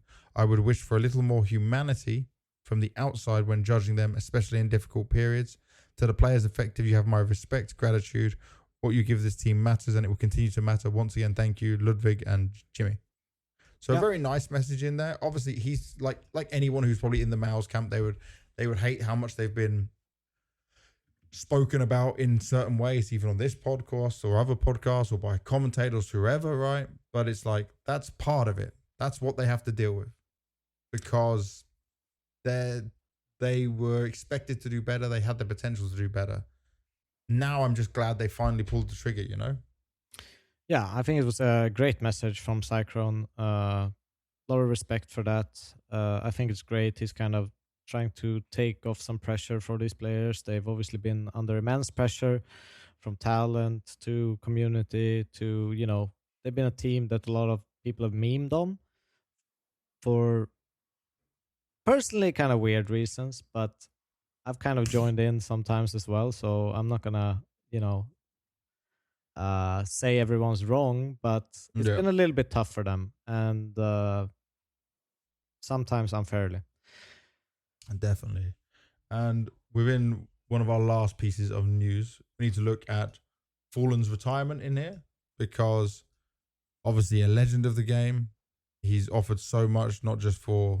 Thing is, a lot of this was obviously because of the way he did it was about the Brazil scene and obviously how much he's loved and adored there, right? He's like one of the biggest Brazilian celebrities in the world. But he's also done a lot for Counter-Strike. Yeah. And we can't deny that in any way, right? The fact he almost ended his career multiple times. You know, he had the last dance and then he had what was going to be potentially a time he would step away. It's going to be a last dance. Now we got a last dance with official days and everything. I'll say this, right? You know, when his wife went on the stage, she's obviously heard this from him multiple times that like, I am going to retire, and then he hasn't. I feel like she finally knows that this is it. Like, we're actually there. And just to be honest, right, as a dad myself, Fallen is now 34 years old. He's been married a long time. He's been with this woman a hell of a long time since he was so young. She's sat there thinking, baby time, hello. Like, this is just my opinion, yeah. But I mean, there's definitely a thing in his head of like, you said you're going to retire. We should probably start a family. I would like to start a family, as most women do, right? Not all of them. Can't just say everyone does. But like, this is all a thing that comes into it. So for her, it's probably like, oh, finally, we're there. We're going to get the actual time to do it all. But then he even said, right, I want to help people change their lives through Counter-Strike and other games. So he's obviously got bigger ideas and projects. Already he has Fallen gear where he makes mice, keyboards, mouse pads, mainly available in Brazil. But like, he's set for life anyway. He can end his career on a high, probably much higher than he expected, considering where he was at before Furia and even before Molodoi and Yakinda joined, right? So to me, this was the right timing to do it. It was sad he couldn't clinch one major. Like, if they won Budapest, I think he retires then. You know, like an instant retire. He would love that. But there is still a chance for him maybe to get one trophy, 2 trophies more, if the team can really go absolutely next level for him when doing it. Yeah. But like, this is one of those people where the term legend is not like small. This is a big thing. And bro, also, if you're one of these idiots that was complaining that he did half the thing in Portuguese, like, this was in his arena, his people, of course he's going to speak Portuguese. Just be happy fucking switch to English, man. Yeah, we got a little bit from it. And guess what? The translation came out afterwards. I felt, I don't know about you, I almost cried watching it. Because I was emotional for him. I got emotional. Bro, I was like, it was beautiful. Wow. And obviously for him who's tried to retire so many times and then it hit, like, it must have been so hard for him to go through. Yeah. Because now it's the realization it's actually happening. Like, there's a date, there's a number behind it, you know? What are your thoughts on it? I mean, there's so much to digest here. Fallen is the absolute legend of the game. It's not only, his in-game leader. He's been, one of the most dangerous oppers, had this unique style, very quick, kind of like, very snappy, huge big game player. Yep. There's so many ingredients to Fallen. His leadership, he's an emotional leader. He's a real captain and leader in that sense. People believe in him. People get better under him. There's a lot of, he's a great person as well. There's so much things to like about Fallen and what he's done for the game. And I'm not even sure, even though we hype him up now as how big he is, I'm not really sure we really understand how huge of an impact he's actually had on this game. Now, just trying to summarize it in a short few words, I think he's been immense for not only European Counter-Strike, but world Counter-Strike, Brazilian Counter-Strike, North American Counter-Strike. he has so much influence in different kind of spheres of this world that Yep. is beyond us to speak about in some sense. It's really hard to find words for what this person has brought to the game, and we can only salute him, wish him well, and remember the good times, I guess. Remember the good times. You must have had times playing against him, right? Yes, I've played against him. And like I remember I've the first interview. I've also got him coached by Fallen, if you remember that story. I remember you saying that. And bro, there was the Gfinity Sevo event in 2016. First time I got to interview him. First time I got to meet him and see him back all that. Just 10 years ago I've known him and been doing interviews and stuff with him, right? Always fantastic at doing it. Always started interviews in his own way, right? Like, hi everyone. Like he'd start in a different way to what other people would do. It's crazy. He's been pro in 1.6, CS Source, CS Go, CS2, and I think another game called like, it's some other strike game. I think it's like an Asian. Or like Counter-Strike Online? No, it's like that was like very Chinese. It's a very Asian game. I didn't know that. He's also been pro in. Oh, I didn't even know that. That's crazy. That's actually crazy. Yeah. But yeah, the thing is, he'll still stay around, right? The thing is, him to go to coaching doesn't make any sense, right? Obviously, he's from what he said in all these interviews and stuff. Probably pretty done with it right now. Travel, yeah, but I don't think for the traveling stuff he doesn't need to. Supposedly he's going to join Fury as like a bit more of a content creator into streaming. He is the first person who could rival Gowles. Like more people, in my opinion, would tune into Fallen than Gowles. So like Gowles has gone into more traditional sports stuff. You've seen it, he's doing like F1 and other things anyway. So like imagine Fallen just fills the gap to just do CS and maybe only the very biggest events and then moves on like and has his family time and setting up his other projects. He's a smart businessman as well, and his family are there. Like his brother who I talk to quite a bit, he's the one who always runs like the Fallen store and all that side. So they're set up. They know what they're doing. We'll still see him around, but like he's done it. And by the way, am I crazy or am I correct? He must be the highest ever placing IGL in the top 20. He hit number 2 in the world in 2016. I think so. There can't have been an IGL higher than that. Cold was first and then he was 2, right? Glaive was, what, 4th?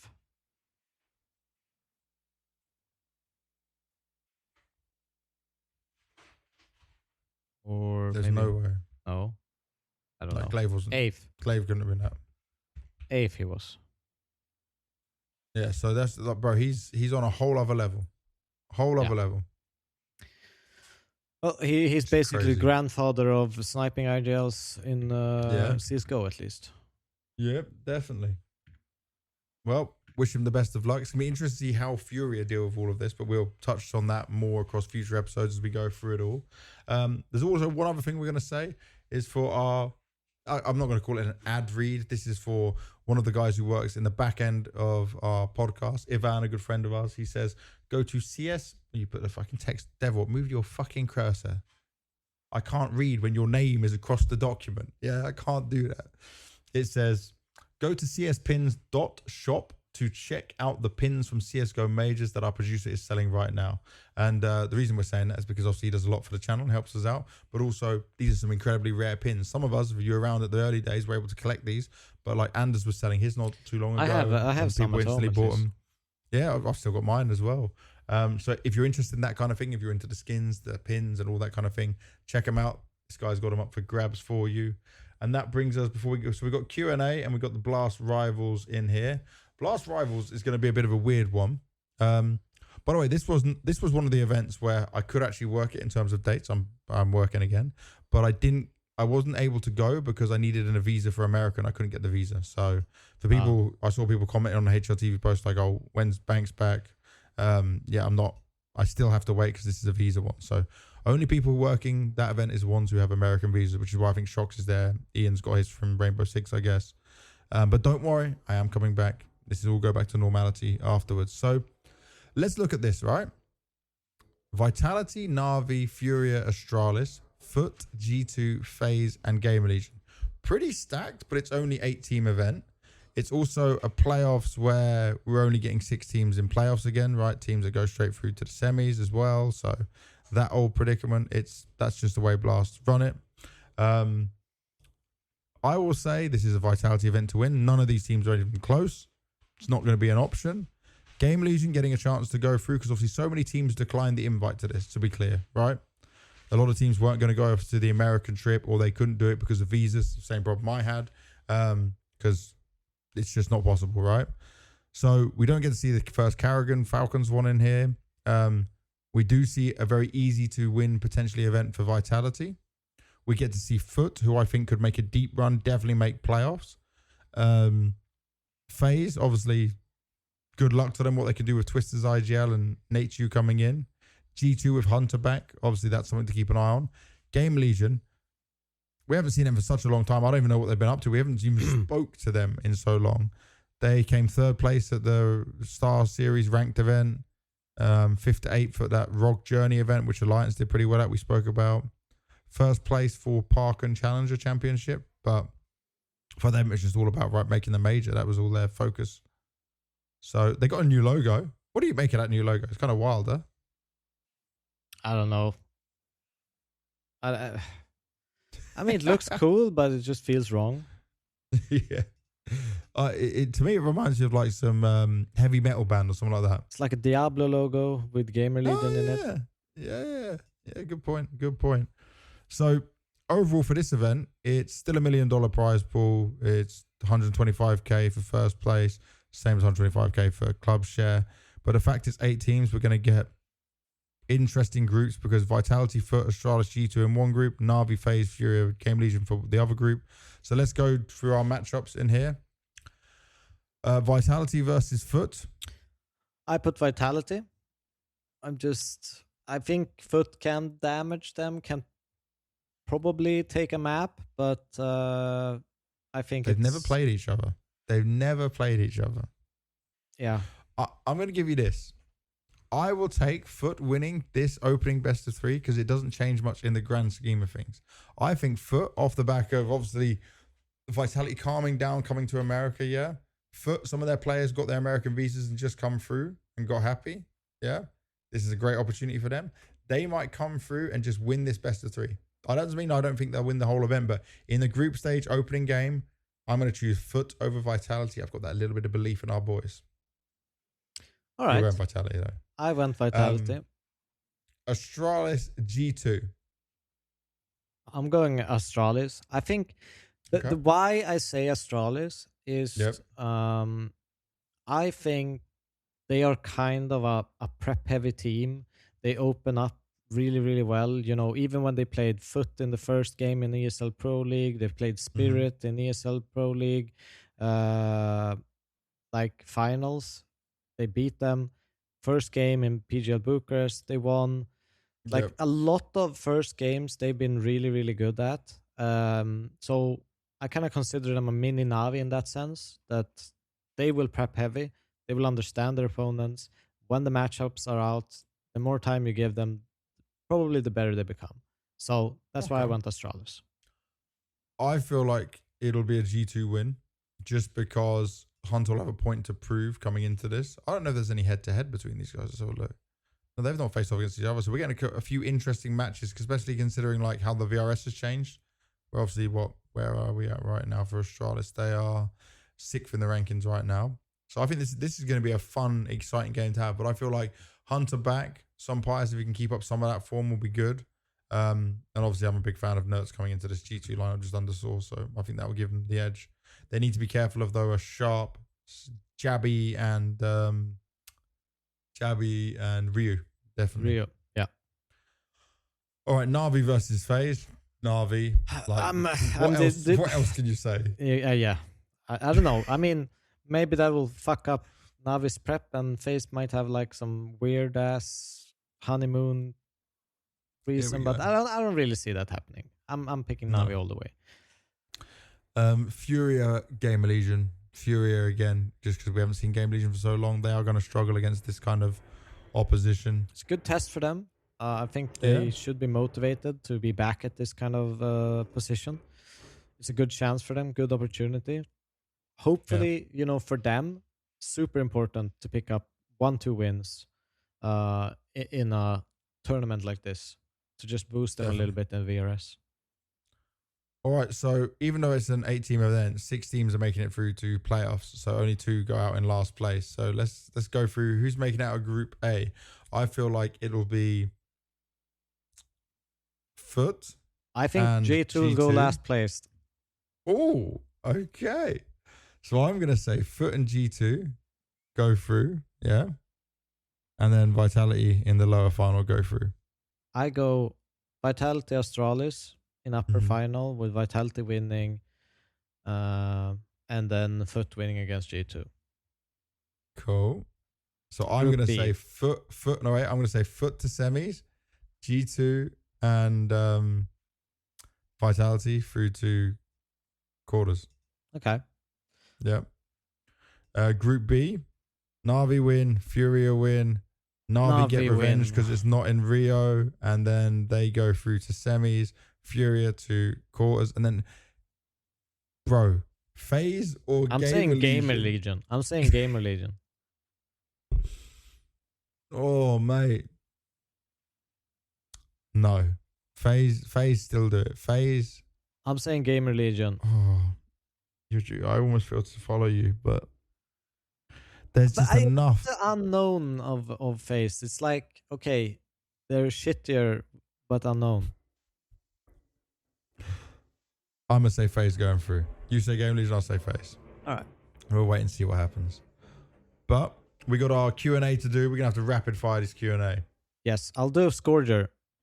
Yep. After the heroic to Astralis situation, do you think NIP consulted Shush before signing Staven? Also, NIP is officially a Danish core. So, I think, well, first of all, Exist was the coach of Heroic when Staven was in there. I think that relationship is probably, a big part of it. Obviously, the Danish relationship also kind of interconnect to that. So, a majority of the team has a sense of who Staven is, what he can bring, what his potential is. So I think it all kind of made sense from a historical perspective for them, and that's probably why they signed him. But as an AWPer? It's always been a hobby AWPer, but that it's a risk, definitely. Bro, it's a coming out of a lot of time off, yeah? Like, have a quick look. When did Down last play? I see someone in this Q&A. When did Stown last? I just saw as well. No. When did Stown last play a game? Let's have a look at this. 2 years ago. So Astralis, it was Esports World Cup August 2025. So it's not been a year, but it's almost been a year, and he's having to play through this again. And now he's not going to be rifling; he's going to be AWPing. Felt like it was longer for some reason. Yeah, it did feel like it's longer. He's going to be on HLTV confirmed as a guest, so I'm interested to see what he's going to say there and how open and honest he'll be on everything. But, I mean, working with Exist, working with Snappy, working with Shush again, being on the same team, great. But there's still a lot. There's a big point to prove. At least he'll be able to grind his way up in the low tiers. I can see that as a positive. I have to take this next question from Shengite. Which team do you see Kixan as a good fit for now? Well, I said Team Liquid. And I said MOUZ. Those are my 2 picks. Do you know what? What do you think about Shengite's? Change it. I'm so sorry that Devwalk is a complete and utter tool. That he just ruins your name every time and can't say it right. And I'm so sorry that you had to deal with our laughing fit last time. That was a good one. This time we seem to be more composed. We understood it. Which team do you see Kickstone as a good fit for? We spoke about it a bit earlier, but like Liquid would be great with what I actually like what Devwalk said there, but I also think if this MOUZ situation with IGL doesn't work out, definitely MOUZ, and that's not too much of a step below for him, so that could be good. All right, the next question is from Aska. He says, will Karrigan be able to balance the Falcons as a captain and reduce the amount of ego in a team, Kioski? Definitely, because trust me, he'll have those tough conversations with someone like Kioski. And also, Kioski will respect what Karrigan says to him. He's grown up watching him, seeing him lift trophies. Like, this is going to be a win-win scenario. For me, I just envision it in my head that this will be an understanding. This will be a, like, ego has to be left at the door thing. Yeah, I think Munas, Nico, Kioski, everyone's going to respect Karrigan and they're going to want him there. And it's not like they didn't want Kicksound, but it's, you know, if you think you're significantly better or more experienced or whatever than this person, it's maybe harder for him to get a call in the game. This is just our opinion, by the way. No one's come out there and said that that's what happened with Kicksound. But I mean, Karrigan's voice, say this, you're just in a stack of games and you get Kicksound as your IGL and then you get Karrigan as your IGL. There's a voice that's going to hold a bit more weight to it as well. It's like how every time we play Face It with Devilwalk, everyone's just telling him to call. Like he just becomes the call. It's annoying. Either way, he can't just enjoy a game of CS. It's like, oh, Devilwalk, you cool. Either way, I think it's definitely going to be like something Karrigan are able to do. What the effect of it? I mean, I think everyone will respect it, and that's gonna work fine. So yeah, I don't see any problems with that. G-Fly. Ye-Fly. Yee. G-Fly. Yee. What's the situation with MOUZ right now? Which teams do you think is the best fit for Brollan or Jimmy? That one is a tougher question. I think right now, Jimmy probably has the more kind of stock in the market, being, you know, kind of an anchor, playing those rough positions. Brollan, I think his stocks are kind of a little bit down. But I don't think it's like a stressful situation for them. I think they'll probably wait until after the major and opportunities are just going to arise for them. A lot of things could change at that point, and a lot of it is depending on how people perform at the major. So it's kind of rough to see where the opportunities are going to lead right now for Brollan and Jimmy. There's a lot of different avenues that could happen. I feel like for me, when I look at Jimmy, the Falcons move could be on the cards for Tessez by maybe he skips this next season, right? Maybe Tessez is saved with a Karrigan move for this year, but then coming into 2027. But Yimfat is an upgrade for a good amount of teams who want a solid anchor. It's about how he fits in personality-wise as well. But we know he's had offers. We know he's had opportunity and didn't go. So now he's on the bench. I don't think it's long that he'll stay on there. I would love to see him go to Falcons personally. I think that would be a match made in heaven. And also, he'd be able to handle all of the stuff Falcons are doing, right? Because Jimmy don't have an ego. Jimmy's like Tess's in that way, but younger and mechanically better. You know, so that works out well. For Brollan, I think a team where he doesn't have to be IGL. I don't know what team that would be, but he's still so good as a non-IGL. Like, how old is Brollan? He's so young. He's only 23. The weirdest part was my first thought was heroic. Ooh. That's a real... I think he can do better. I think he can do better, but I'm just thinking maybe he wants to be in a Swedish team, kind of ish. True. Either way. Right, the next one, Kanareka. Do you think Karrigan in Falcons is realistically a Hail Mary project to challenge Vitality's dominance, especially after nice try in IEM Rio? It's not a Hail Mary, because I feel like what we spoke about earlier in the podcast is that like this is a building for the future of having what you want and need, you know? Like, if he doesn't work out as the IGL, then they get him as the coach for the future and change. Like, this is more like securing Karrigan. Securing Karrigan and getting the job done like that. Devil really has to go soon. You can see he's turning around. They are outside the door. We're on the last couple of questions. So let's just speed run. Masaru, what do you guys think about the situation of Karrigan? You didn't say anything about the Hail Mary thing. You didn't. The Hail Mary, yes, it's a Hail Mary. Blah blah blah blah. You can't. Don't rush it like that. Okay. Don't disrespect. I think it's a Hail questions. Mary, but not in the way of like. I don't think it will be a Hail Mary situation short term. I think it's a Hail Mary in the long term to challenge Vitality. I think they've identified that they struggle in playoff. They need an emotional leader. They need someone that can step in and take the reins in that. I still think that's going to take time, and it's not something that's going to happen within a 2 months period. I think this is for later in the year. Okay, Masaru. Right. What do you guys think of the situation where Karrigan just leaving FaZe without telling anyone? I think it's weird. I think I don't know. It sounds really, cursed in some way. I The don't thing know. I saw, right, is like, look at this. Twist said this is in a Discord. It says, did you know for a while or was it sudden? And Twist said it was sudden. And then he goes, I wonder if Karrigan asked to leave or he was just told he's going to be gone. Weird situation. He wasn't kicked. Obviously, it may have been sudden, but I think that like the situation of him just leaving without telling anyone, I don't think it may have, like, we need to find out by speaking to him. I think rather it's than assuming. Okay. I am thinking it's a situation where he struggled with, okay, I'm gonna tell them, and now we're just gonna shoot ourselves in the foot without making the major kind of deal, because this has probably been in cards for longer than just a day. So I thought that he is thinking, I'm gonna give it my all now, and basically I don't want to ruin people's hopes of this not working out in the long term, so that we at least have the chance to do well in the upcoming tournaments instead of dropping this bomb and then everyone giving up and kind of putting the team into shit position. So I think it's like a very weird moral kind of balance point he was in. And that's probably why this happened the way it happened, because of the position FaZe have been in competitively. Yeah. But I think without telling him, I think he just told them maybe later than what was expected or wanted, which is obviously not ideal. But we'll know the truth later on when some more interviews or content comes out with these people. Maybe FaZe will even touch on it a bit when they do the interviews for the opening part of Rivals.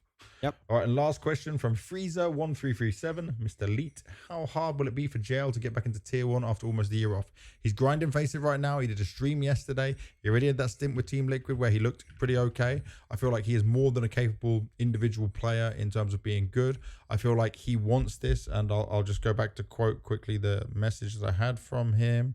Because what I said to JL, I said...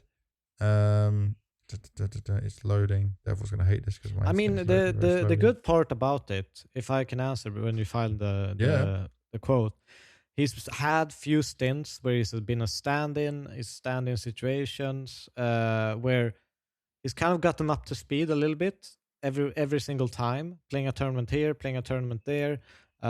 So he's kind of been in the situation, but not like day to day. In that sense, it's an advantage, and it's not as long as we look at Staven hasn't been an official game for almost a year.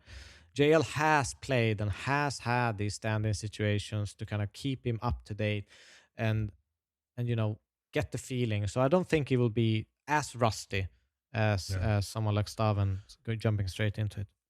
And I like the fact, like I said, he was streaming, but also from when I was messaging him on Instagram, he understands that this is if he performs well, he will get to join and be back to Tier 1, and that'll be a good team for him to work with and vibe with, and the voice he can have in the team as well. So very positive stuff overall if he does get to join him. But that is it. Devilcast Run is episode 58 of the All About Counter-Strike podcast. Thank you very much for watching. We covered Rio, we covered the news. We missed a few little things off in there, like the Stown one, for example, but make sure you like, subscribe, and comment. And next episode will be when we get done with Rivals by looks. Let me just look down the event list. So we have Rivals finishing on the 3rd of May and Astana starting on the 9th. So we'll do one on the 4th of May and cover both Astana and Rivals and any of the news that's happened throughout. Maybe we get some more updates on all the Karrigan and FaZe situation alongside what's going on with Falcons. Either way, thank you very much for watching. Hopefully this new recording on the new software looks even better than before, and see you soon. Bye-bye.